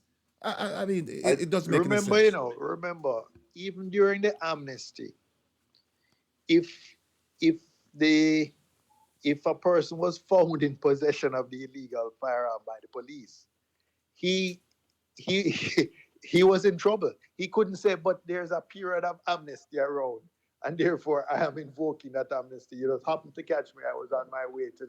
No, that person would still be charged. Yeah, but you see, So and he would have a hard time, an uphill task, convincing a but court um, but let's say that that he was actually but let's say that was utilizing the the case. amnesty. Let's say that was the case. You see what I'm saying? If that was the case, the law doesn't make provisions for that. Or put it this Yeah. way, the implementation of the law doesn't make provisions for that. And it should. What's the point of saying to somebody, come in and turn in your gun? And then the person lives in a place where there's a state of emergency and he's coming in to turn in the gun. And you catch him before he reaches the police station. And you say, well, too bad. We found you with an illegal weapon. We're going to charge you. But the actual amnesty regulations, I believe, provided that you could, for example, an attorney Right. could I'm aware of that. could could collect it from their client and so on. Right. So there were some provisions made for that, and they could have been better. Look, we're almost at the top of the hour. I have a question to ask. If you wouldn't mind, I promise you it's just this one question, unless you want to stay and take more questions. But Jeffrey Tavares has been he sent this like several times to me. Patiently waiting. All right, yeah, and he says I'll read the question to you, and I'll have you think it over during the commercial break, and then when we come back, we can spend another 5 minutes or so just to wrap up. But he says what's this? Oh, Jeffrey, I can't see your question. Hold on one second.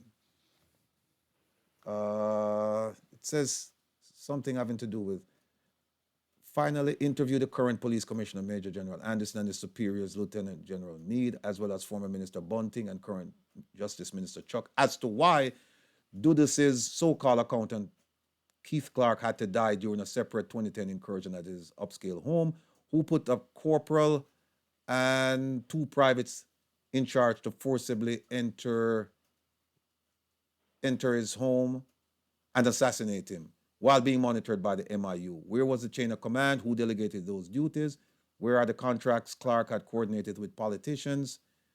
Does Senior Superintendent No, Bent? Wilfred, I can save you time on that. That matter, those men have been charged um, for murder, those three soldiers, and that matter is before the court, and I'm not going to, Fair enough. um, comment on that. Fair I enough. don't think it would be appropriate. All right, I'll tell you what. Hang on. Please indulge us. We're going to take a short commercial break and we will be back with Senator Peter Bunting.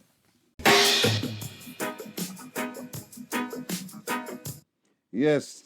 We're back with Senator Peter Bunting answering some tough questions regarding national security matters in Jamaica. And by the way, Mr. Tavares, I'm not certain if you heard the response from the minister, but I'll provide that to you later on. Okay. And there's a next one in the chat if he can answer that one too. All right. That is not before the court. All right. I don't know how much time he has remaining, but I have a couple of questions I want to ask him as well. Senator Bunting, are you still with us, sir? I'm still with you. Yes. Okay. Go ahead. I am running out of time though, but I'll try, if you ask me the two or three questions left. Okay, right. One of the questions I want to ask you is that there is the chairman of the Police Federation, Corporal Rowan James.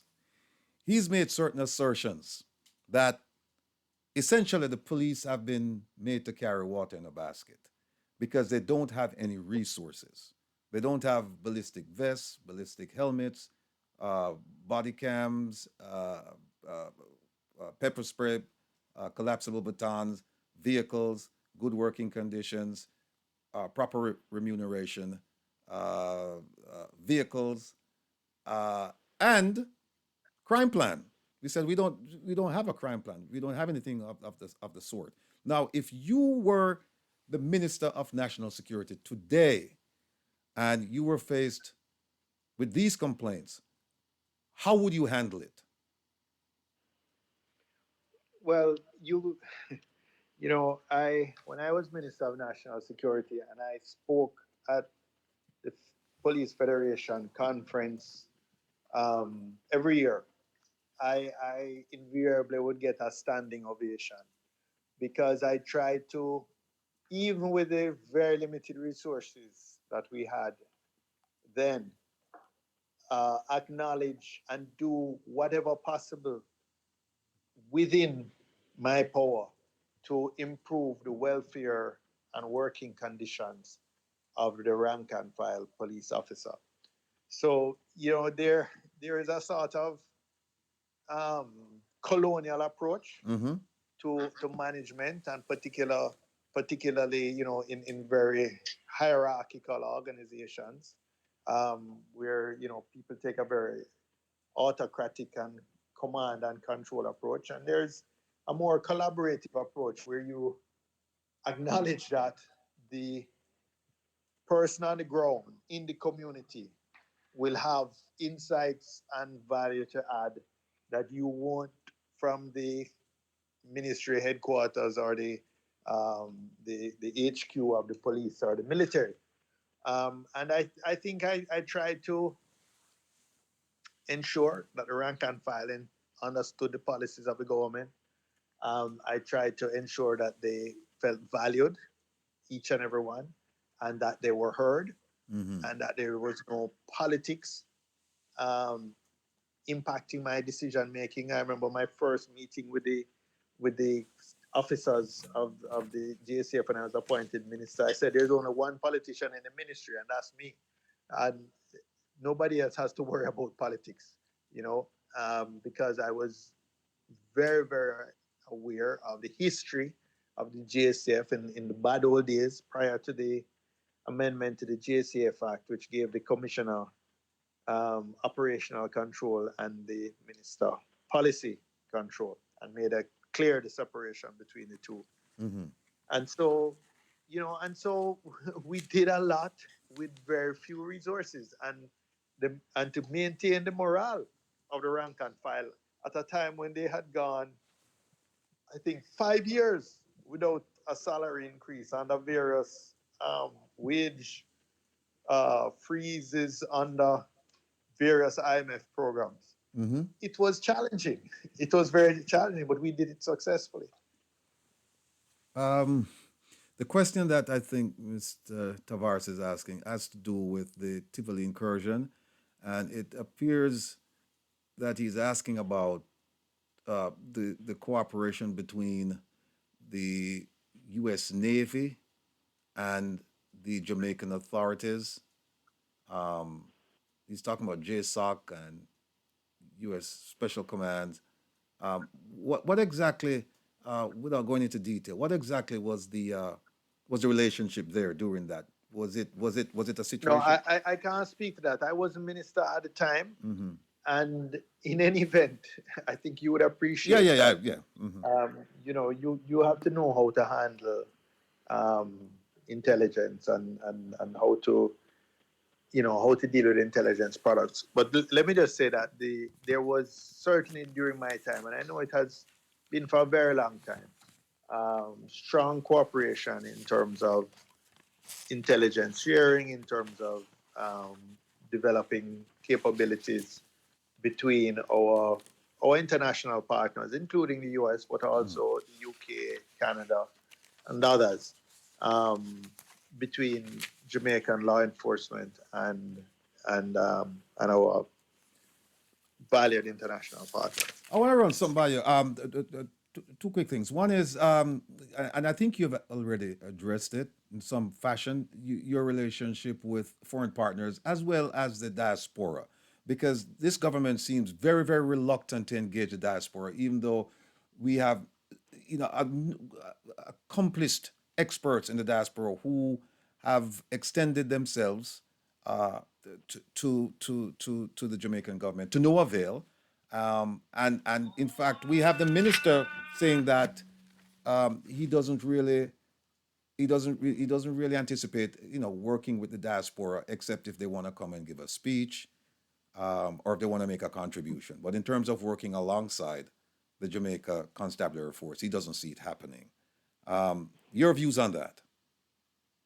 Well, I've shared my my views quite a lot. I mean, the I think that the diaspora represents an enormous potential uh, in terms of Jamaican expertise.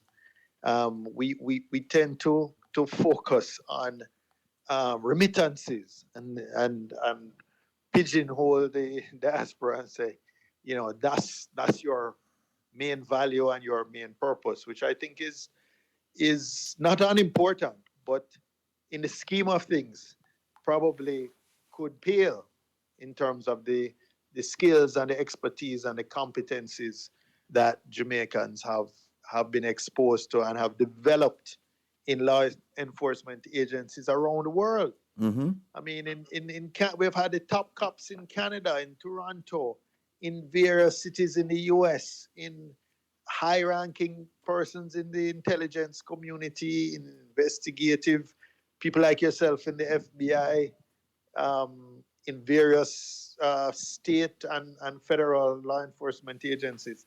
So this is, we really should, you know, jump at any offer and create some kind of structured program of uh, exchange of best practices, of maybe coaching and mentoring, but certainly a structured interchange and support. And in many cases, the persons in the diaspora are willing to offer this for free. They're not Well, looking at, well, the compensation. no, the thing is, I've done that. I've offered myself up for free, but somebody could reasonably ask the question, well, why didn't you, when you were in charge, why didn't you engage those people, those persons, and have them come to Jamaica and assist? I mean, granted, the crime, the homicide rate was not as high as it is now, but there have been reports saying that you were asking for divine intervention. So I'm thinking, why didn't you ask for diaspora intervention? um, well, I had engagement with the diaspora during that time.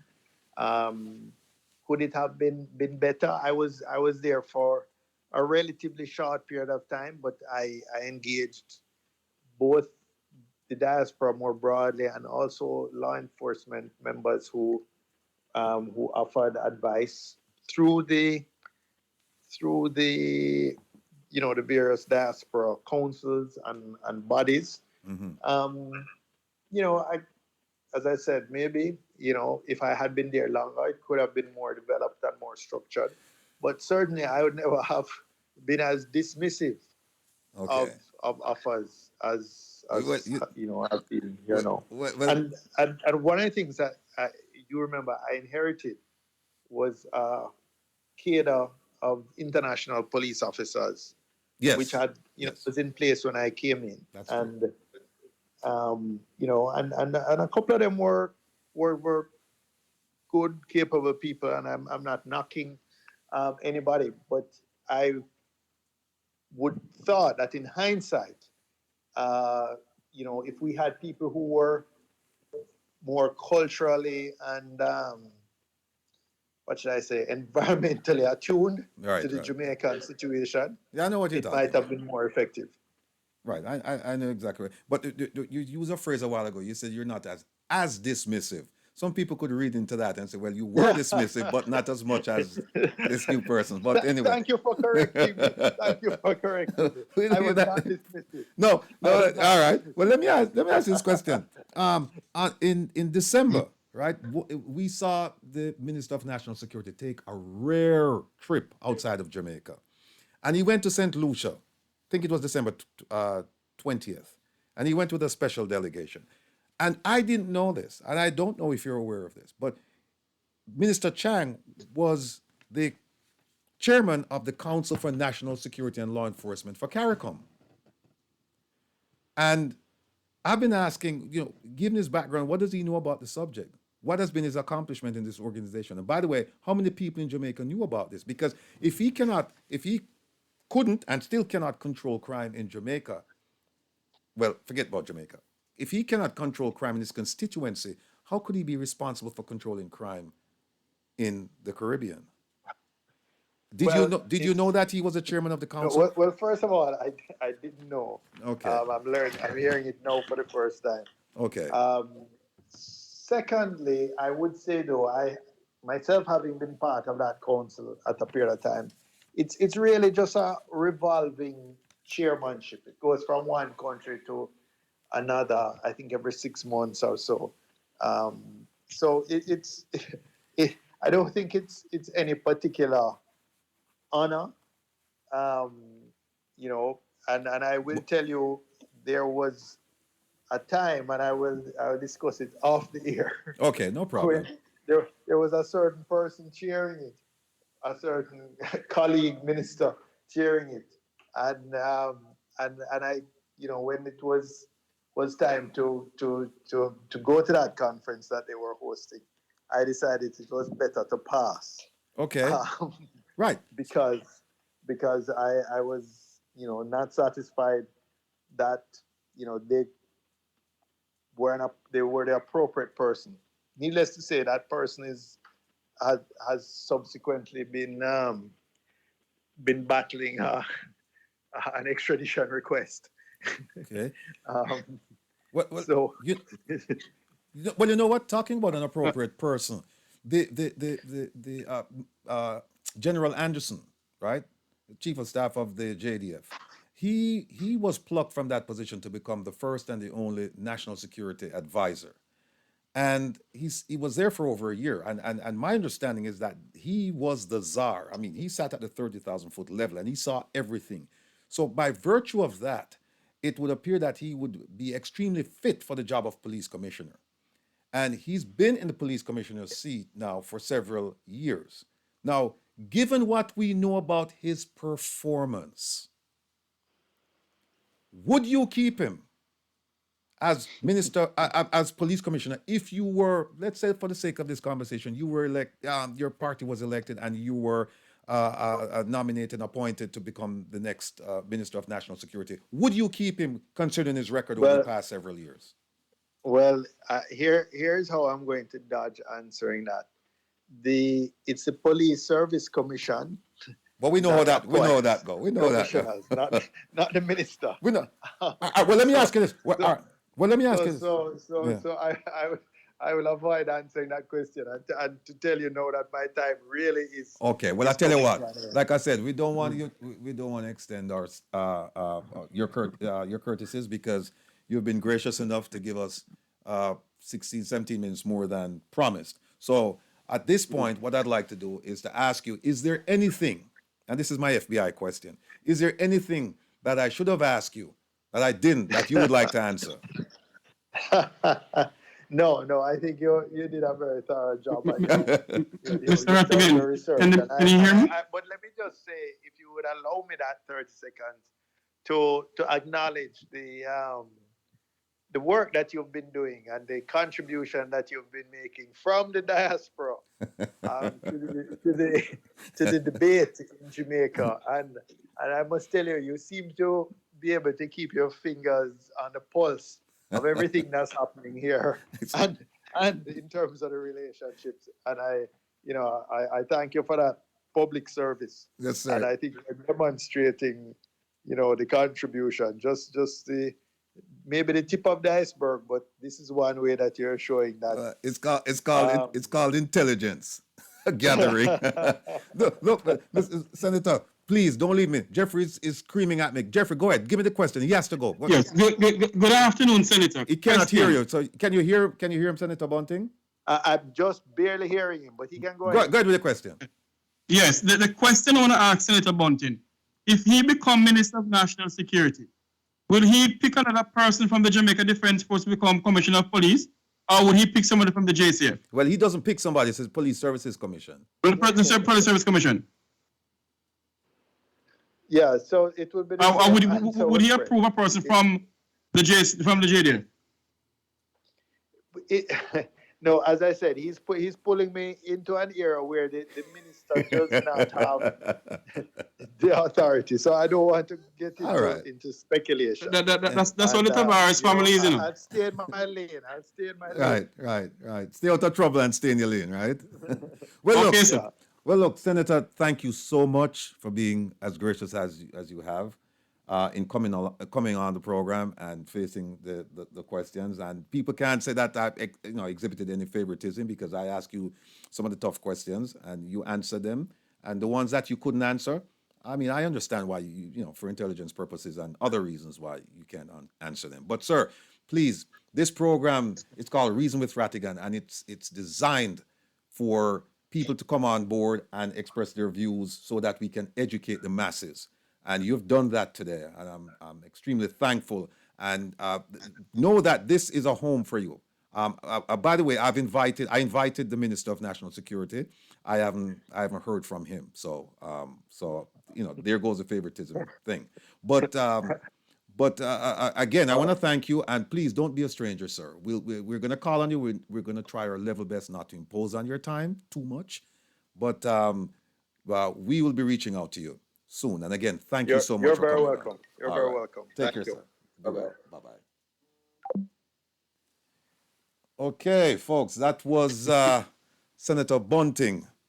He spent quite a bit of time with us. He promised an hour. He stayed an hour and 20 minutes, and we're extremely grateful for that. Jeffrey, your comment. But Mr. Rattigan, Yes, sir. I think the senator could have answered the question pertaining to the U.S. military plane. If there was a hit squad from the U.S. military over Tivoli during the incursion, where the JDF members, the JDF command on the ground couldn't understand one thing the person was saying, and who were they speaking to? Yeah, that's a question that you're probably going to have to ask him. You're probably going to have to ask him in person. Off air. Yeah, yes, indeed. I'm trying to get Shernet on the line now to see if we can get this thing going. Bear with us, folks. Well, based on what he was saying, he gave his little input in everything. Mm-hmm. But there is question to be answered about who ordered certain things when it comes on to the Tivoli Garden incursion in 2010. Yes. Why did Keith Clark have to die? I know he was the Minister of National Security then, but Well, like I said, some things he's not gonna answer, and for good reason. I mean, I understand. Yes. So we'll just have to Accept the fact that he can't understand it. He can't answer the he question. won't answer the question, right? Yeah. And I mean, he made that abundantly clear. So what I'm gonna do at this point, folks, is I'm gonna take a short break, see if I can get Shernet on the line, so we can get going with the immigration section. Yes. Let me get. Okay.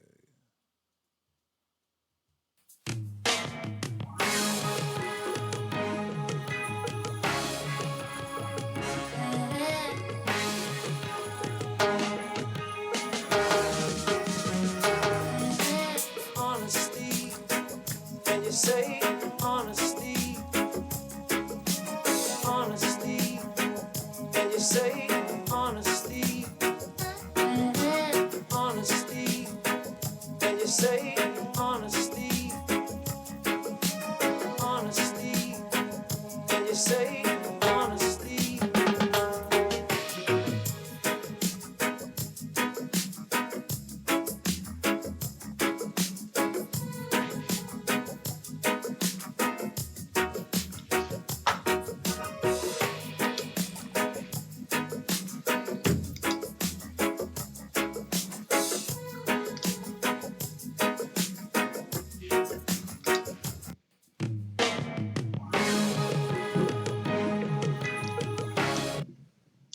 Yes, folks.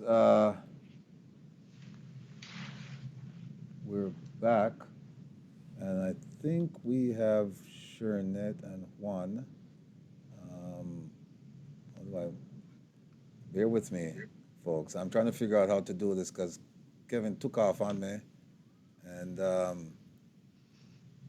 you go. All right, let me move this over. Yes, there they are. Lovely couple, dynamic duo. Welcome, welcome. Thank you for having us again. No problem. The pleasure is all mine. Listen, last week, you guys gave out a ton of information, and it was popular. The segment was popular, and people started calling me and saying, "Hey, when y'all gonna have them come back again?" And also, I said, "Well, I'll have to call and see what what their schedule will allow." And I want to thank you for making yourselves available this afternoon. So last week we were talking about VAWA, Violence Against Women's Act, which is gives a spouse who feels neglected, who feels battered, who feels what's the term I'm looking for? There's a term that I'm looking for, a term of art, that they feel like, okay, you know what, I can't live with this person, and especially if when the person starts threatening them and using the visa application process as a weapon against them, and so they can Yes. self-file. They don't need to have this person file for. Normally, the spouse would file. One spouse would file for the other spouse, but in this case, they're going to break free and they're going to self-file. What more can you tell us about that? Because people are asking, what kind of paperwork do they need? How do they go about doing that? And by the way, what I'd like you to do first thing is give the people your address, where you are, so that they can contact you directly. Yes, thank you. Absolutely. And, we're more than happy to be back to discuss again about VAWA. We are located in Stratford, Connecticut. Our phone number is 203 572 6748. Again, 203 572 6748. I just kind of put it right here. Actually, so we just say right here. Here's the number. I can see You it. can just follow us on Facebook, Instagram, Twitter for some of the latest news. We're happy to actually formally introduce the fact that we just launched a new podcast. Hey, And, congratulations. Yes. Thank you. Hey, you inspired us. We just heard, the minister just giving you a shout out. So, it's important to do this. It's important to have these communications, these conversations, and for us to educate the community. So again, we are located in Connecticut. However, immigration law is federal law, which means that we can work and help pretty much anyone, anywhere in the world. We have clients from Jamaica, the Dominican Republic, Haiti, South America, Central America, Europe, Africa. Immigration is federal law, which allows us to work with anyone, whether they're here in the country or abroad. And this is why VAWA is such a beneficial area of the law for anyone if they meet those conditions. Okay, let me ask you this. What's the single most immigration issue that you guys are working on? What do you see the most? Because I think that if you're seeing it the most, then there are people out there that, they're experiencing it as well. And so they would like to get some idea as to how to go about addressing their situation. Yeah, because we started seeing a lot more VAWA after 2020. Not after 2020, during 2020 when the pandemic started. And they're telling everyone to stay at home. Mm-hmm. And it becomes a situation where the spouses are abusing each other. And holding on to their immigration status is one form of a control and abuse. Mm-hmm. So VAWA is one of the topics we have been seeing a lot of. And then a lot of people doesn't know that the option of VAWA.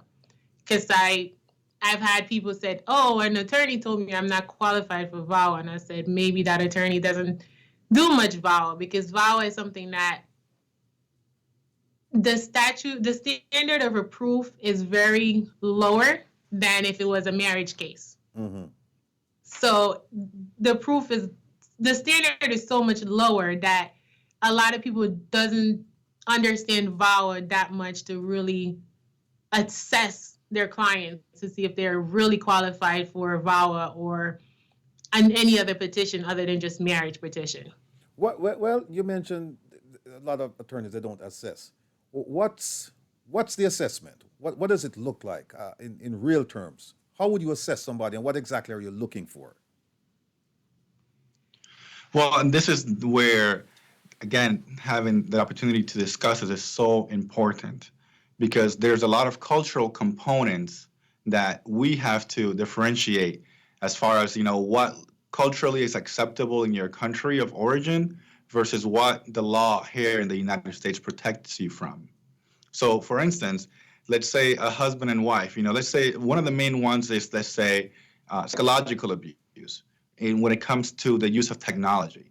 So oftentimes, if I, take my wife's phone and I say, I need to have all your passwords for your social media. I need to know who you're messaging, who you're calling. You need to share your location. I will call you and tell you, hey, take a selfie. We need to see where you are. Or, for instance, checking your bank account. Well, before you go there, let me ask you a question, a quick question. Uh-huh. Regarding the selfies and all of that, and wanted to know, wouldn't that be considered like a responsible husband trying to make sure that his wife is safe? And so how could that be turned into a VAWA case? Right. So again, this is where it's more about power and control. It's not about so much about safety and care, love, making sure that you know where your spouse is. This is more about I'm going to call you in 30 seconds. If you're not home, you're going to suffer the consequences. And usually, where that leads to is if the spouse is in the States, they may threaten them that they're going to stop sending them money. Oh, okay. And that's financial abuse.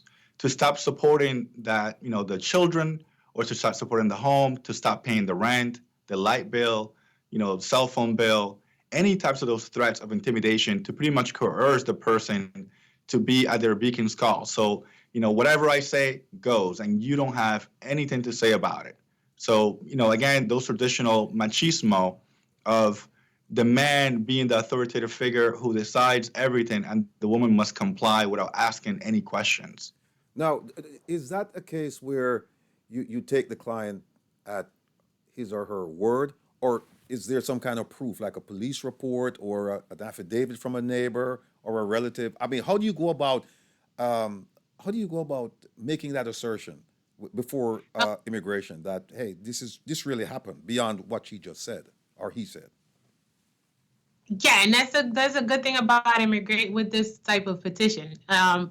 As we said, we're just doing this as educational purposes, so we're not really giving legal advice. Right. We're just doing it based on just what the statute really says in regards to with VAWA.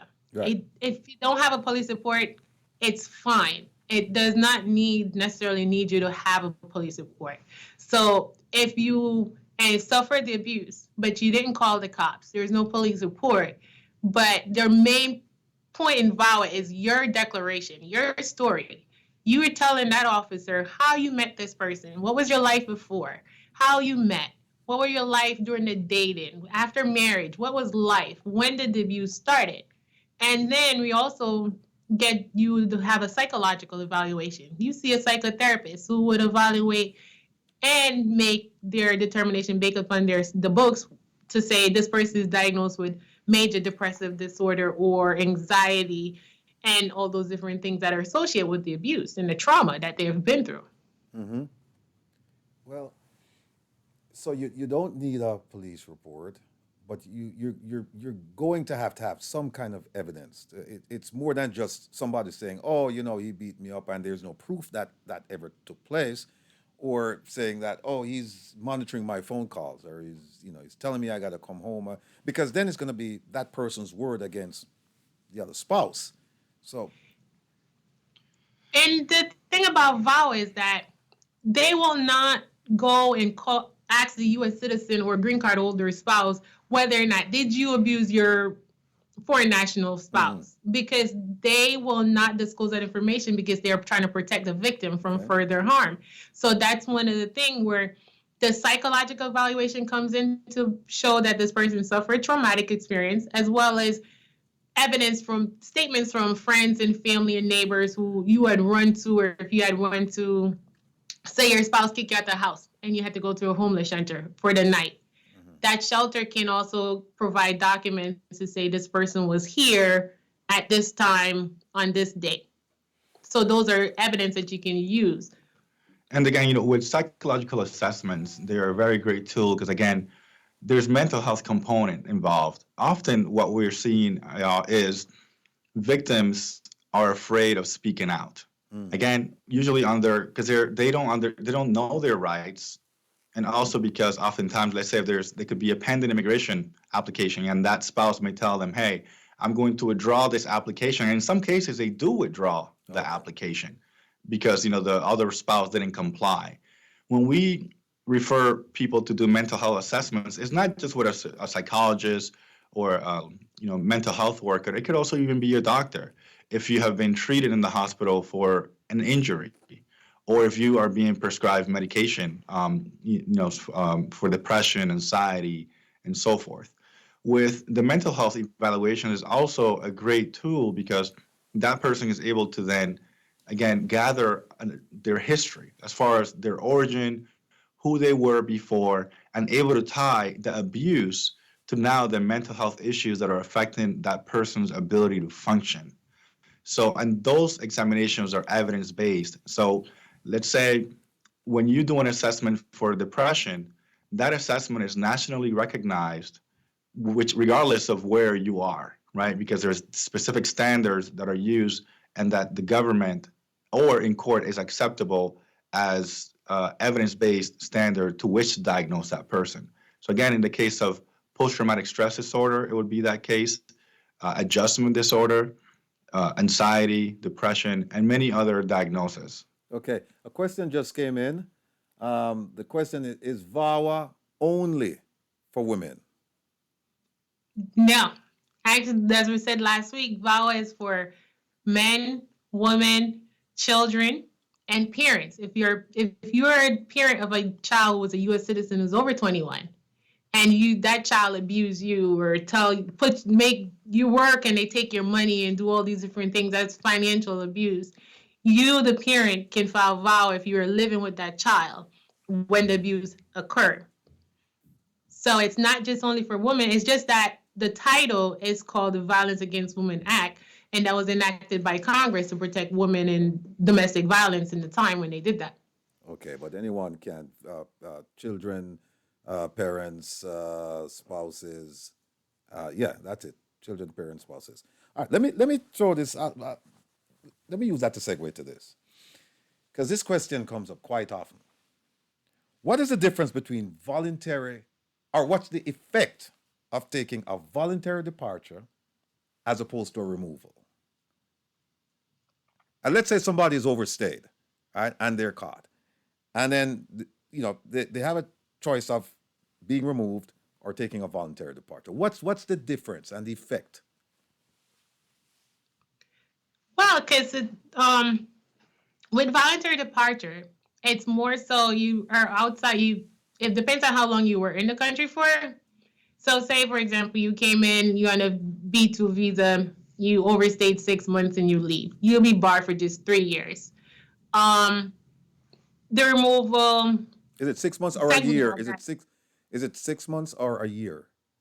I think it's 6 months or less than a year. Less than a year. If you're 6 months, yeah, you're 3 years. You're Okay. 3 years barred on the day you leave. And If, after a year? say, you were 1 year and 1 day, then you're now barred for 10 years from Okay. returning back into the country. The effects of voluntary departure is that it doesn't show that you were deported. It's just that you leave the country. Whereas a deportation is in your record saying that you were deported.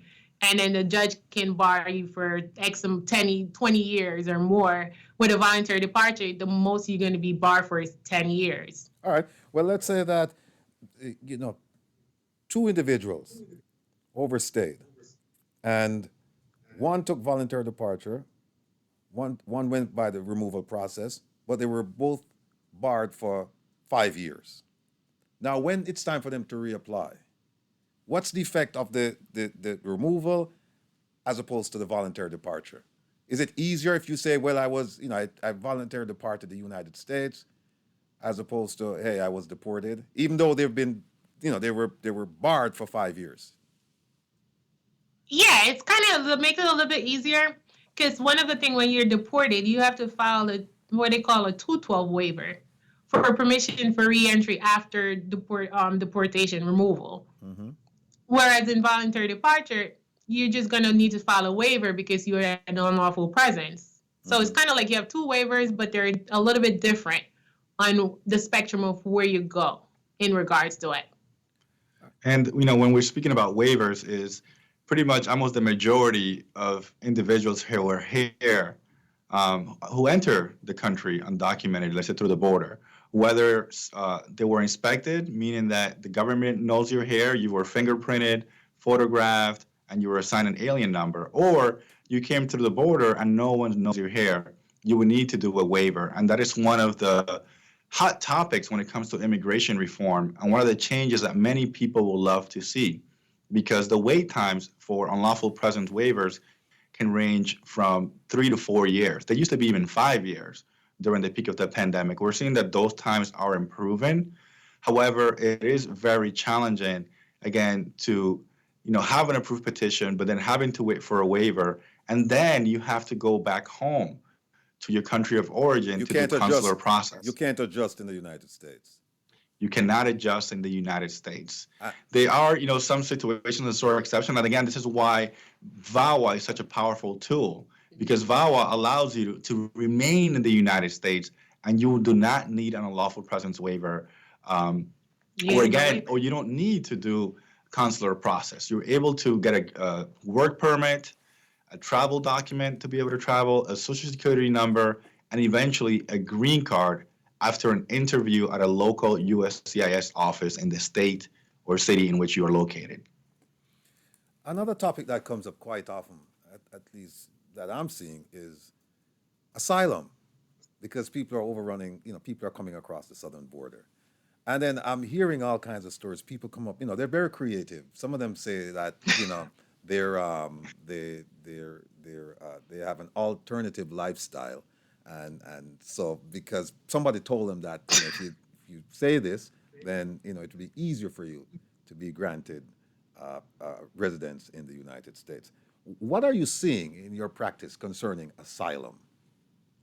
And by the way, before you answer apart that, from that, one right, second, and before you answer sexual that, orientation, hold on, 1 second, before you answer that, we're also seeing a lot of hold on 1 second, politics. hold on 1 second, hold on 1 second. Sure. One of the things I wanted to do before you answer that question is to explain to my viewing and listening audience the difference between asylum and refugee status. Okay, so a refugee status is that you have no home country, right? At this point, your country. So, for example, like when North and South Sudan was fighting, or Syria, where there's so much war, and then people were running to another country, or they're in a camp. They have nowhere to go. They cannot go back to their home country because there's so much fighting, there's so much chaos. They have nowhere to go, and the other country, their next door neighbor country, is not taking them in. Mm-hmm. So they are refugees because they have no place to go, really. So they're looking for somewhere to call home, because what they used to call home becomes not home anymore. Asylum is that you're saying that I can't go back home because if I go, I'm going to be persecuted. I'm going to die because of maybe I was a part of the political party that was in power. Now the new parties want to kill everybody from the old party, or of my alternative lifestyle because it's not acceptable in my country, or Your of race. my religion, my race. So that's what asylum is. Not saying that you don't have a home country, it's just that if you go back there, you're going to be harmed. So you're seeking asylum. Whereas refugees, you're saying, I don't have anywhere to go at all. But as a refugee, And also, go ahead. the fact again of whether there was a governmental actor, either directly, let's say like a politician, police officer, or military, or groups that the government is unable or unwilling to control, such as organized crime in some instances. So, for the refugee status, that application has to take place outside the United States, then, because if you're in the United Yes. States, then it's an asylum case. Yes. Okay. Now, tell me, what are you seeing? What are some of the interesting things you're seeing with the asylum cases? Because I mean, I'm getting calls about asylum like every week. I'm getting a call from somebody who came across the border. What are you seeing? What are you hearing? How are you dealing with it? Well, a lot of it has to do with uh, the nexus, or which is what we mean, right? Is it common crime, or is it something that was directed towards you? Because oftentimes what we're seeing is a lot of people come in requesting asylum, but they do not have evidence. They do not go, let's say, to the hospital, or sometimes they're afraid to go to the police to file a report because they fear retaliation. So it's pretty much based on that person's statement. Okay. Well, I'm trying to think of a case. I have I know of a case where somebody crossed the border. They came in and they said, "Hey, alternative lifestyle," but then they're in the United States and they said, "You know what?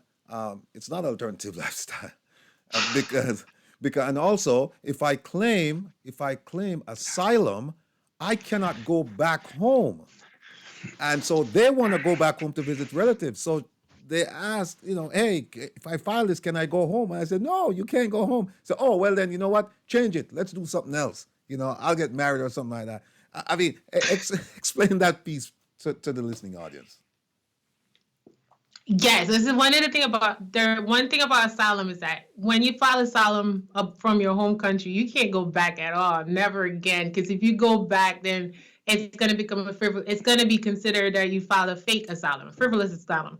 And one of the thing with when a judge or a court find that you file a frivolous asylum, you're barred from any immigration review ever. It doesn't matter if you had a child and the child become 21 who can now apply for you. You are barred for life from ever getting any type of benefit. So it's always when someone said asylum, you kind of have to advise them and say, if you file it, you have to understand. If you understand that your asylum is not really a true asylum, and a court found out that it's a frivolous asylum, you will completely be barred from any relief that you could ever possibly have.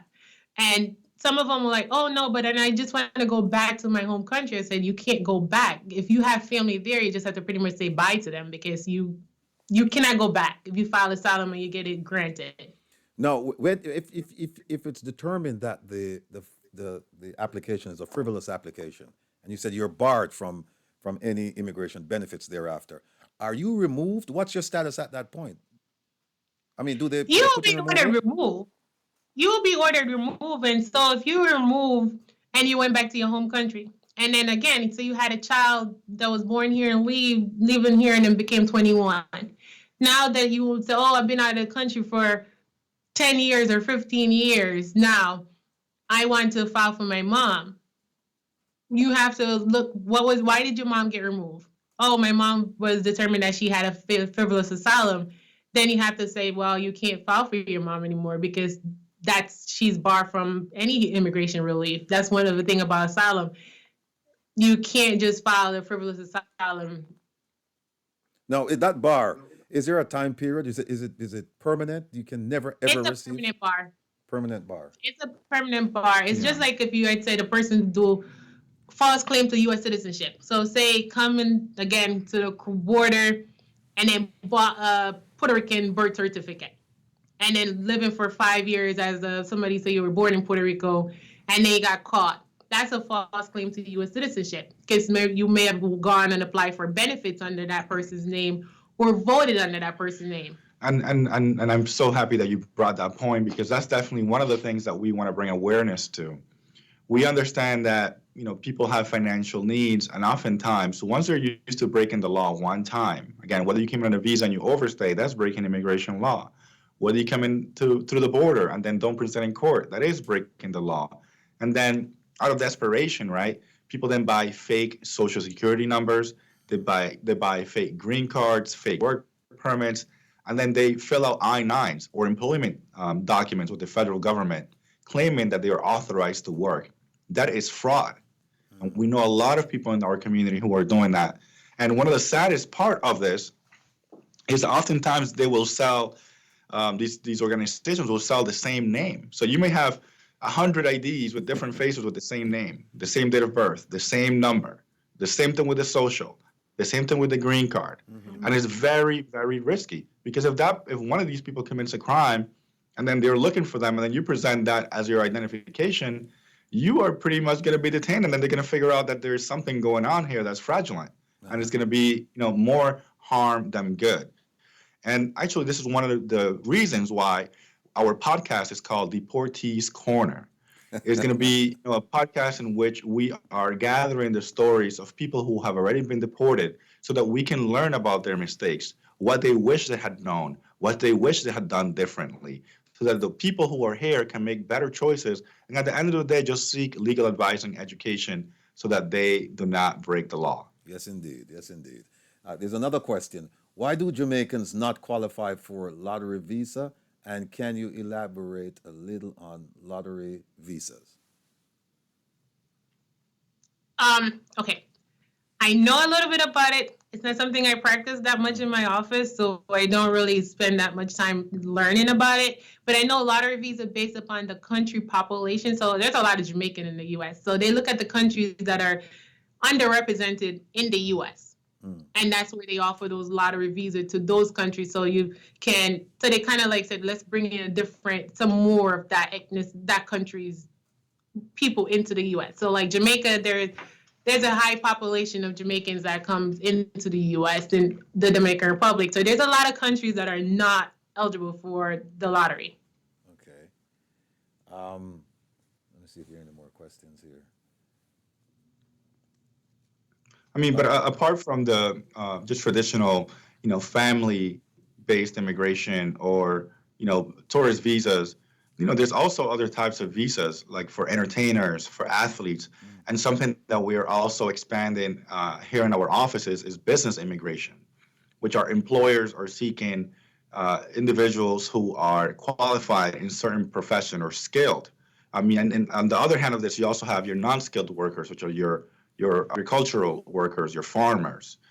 But also, we're seeing an increase in the demand in healthcare, the need for nurses, doctors, certified nurse assistants to take care of the elderly.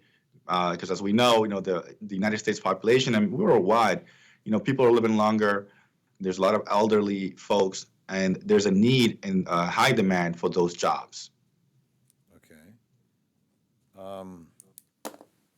Is there like a limit on the number of people that that the U.S. will allow to come in under, like for example, the home attendants visa? And is it done by country? Is it just a global number that they'll say we'll only let in 100,000, or is it done specifically country to country? So like if it's the H-2B visa, those are a limit. So there's 66,000 visas that are allocated for everybody in the country, in the world. So it's every employer goes into like a lottery, and then once the third, so it's split up into 2 quarters. So once the first quarter is over, and the second quarter, the employers again try to go into that lottery. Whereas if it's a different one where they come in for the EB3, which is more for like an employee permanent position, we call that perm in a sense. That one there's a visa limitation as well, but the employer has to do all the work and get their certification from the Department of Labor first. And then they say, okay, I want to apply for 10 positions. They may get the 10, they may not. So they just have to keep going because the visa numbers are allocated for those positions. So it's not unlimited visa, but there's a specific number amount for each category. One of the things that I've been approached about quite often is the case where someone was arrested for possession of marijuana, and sometimes substantial amounts, sometimes small amounts. But the feeling is that since a lot of the states have decriminalized marijuana, then the federal government, they shouldn't be paying so much attention to marijuana possession, especially if it happened like years and years ago. Comment on that, please. Well, because it's state and federal, so you already know the federal have their own rules, state have their own rules. When it comes to immigration, they're going to arrest you if say you were a green card holder and you had charges for marijuana 4 charges. They're gonna look at that as your moral turpitude, because they're saying you've been in this country, you have committed crime not once but 4 times. Now you're removable. But say that state at the time when they arrest you and put you in removal proceedings, the state did not decriminalize marijuana. But while in proceedings, the state decriminalized the marijuana positions and wiped those away. Then you're no longer so your removal proceeding now is going to be terminated because the charges are no longer there. Well, let me ask So you a that's question. the only time. But let me ask you a question. But then they ask you a question on the form. Have you ever been arrested? Right? And you're gonna have to say yes. Yes. Right? Then they ask for the disposition. But there's no disposition because the records have been destroyed. So, and I've seen cases where immigration, they insisted, they said, no, we have to see the record. And then we're saying, but there's no record. And we get even a letter from the clerk's office saying that whatever it was, whatever charges were filed against this person, the records have been destroyed. How do you fight immigration in that case where they insist on you providing a record that doesn't exist? Well, that's the thing. You have to constantly just go back and forth with them and just arguing with them and saying that the record is not there in the state. For example, in Connecticut have statutes where it tells you that if after 7 years or a certain period of time, certain charges, those records get erased and they don't have it. So the immigration court and the immigration office here in Connecticut, normally when they ask for those records and we go and we get that document from the state, for a moment, United States Department, or from the state clerk's office, they will take it. They don't give much of a fight because it exactly lists saying this statute under Connecticut General Statute XYZ, the records are no longer available. And that's it. And they just have to take that letter and your client version of what happened. Well, we had one a case of a crime that was committed in the 70s, early 80s. Yeah. Yes. And, we could not find the records at all. And so, yes, that was one situation where it was sort of like that. Immigration still had the record. And this client, unfortunately, made the mistake. And again, this is why it's so important to get legal help. Some people think that if they committed a crime and it was 30 years ago, 40 years ago, that no one's going to find out. Mm-hmm. And sometimes they come to our office and they don't even tell us the full story. So that's why it's always important to be open and honest about your situation so we could, develop the best strategy possible to help you overcome any hurdles that may come up. Let me ask you this. On the form where they say, have you ever been arrested? And they ask, okay, what was the arrest? And let's say it's a crime that they consider moral turpitude. But now there is no record. But you have told them that, hey, I committed a crime that you considered a crime of moral turpitude. Do they then say, okay, based on what you just admitted or what you just told us, we're going to deny your application? Or do they just accept the fact that, well, the record, even though the person is telling us and we believe the person to be honest, but we don't have any record, so we're just going to ignore it? Sometimes they will make you do they'll make you have to do a memorandum to argue why they should just not hold that against you. Because, for example, the same client back in 1980s, she was arrested. When she was going through her immigration stuff, the arrest record was provided to immigration. Connecticut also has a statute where it gives you AR, where it basically like a alternative rehabilitation. Yeah, so you get out of jail free card. We call it get out of jail free card in Connecticut. You go to program, once you finish your program, it wipes the record away. Mm-hmm. So that was what happened in this situation. So now coming back 35 years later, immigration is asking for the record, even though they have it and the state said, we don't have this. There's no record of this arrest anywhere. Right. And we went to the interview. They were giving a hard time. And I was like, okay, so what are we going to have to do? The officer basically said, I'm going to present it to my boss, but if anything, you're going to have to do a memorandum. Well, listen, let me leave it right there because I've got to go. But look, you guys are a wealth of experience and knowledge. Thank you for coming on. And I look forward to seeing you soon. Congratulations on the launching of the podcast. Deportees Corner. It is. And we'll definitely be in touch. We're going to support you. And we look forward to seeing you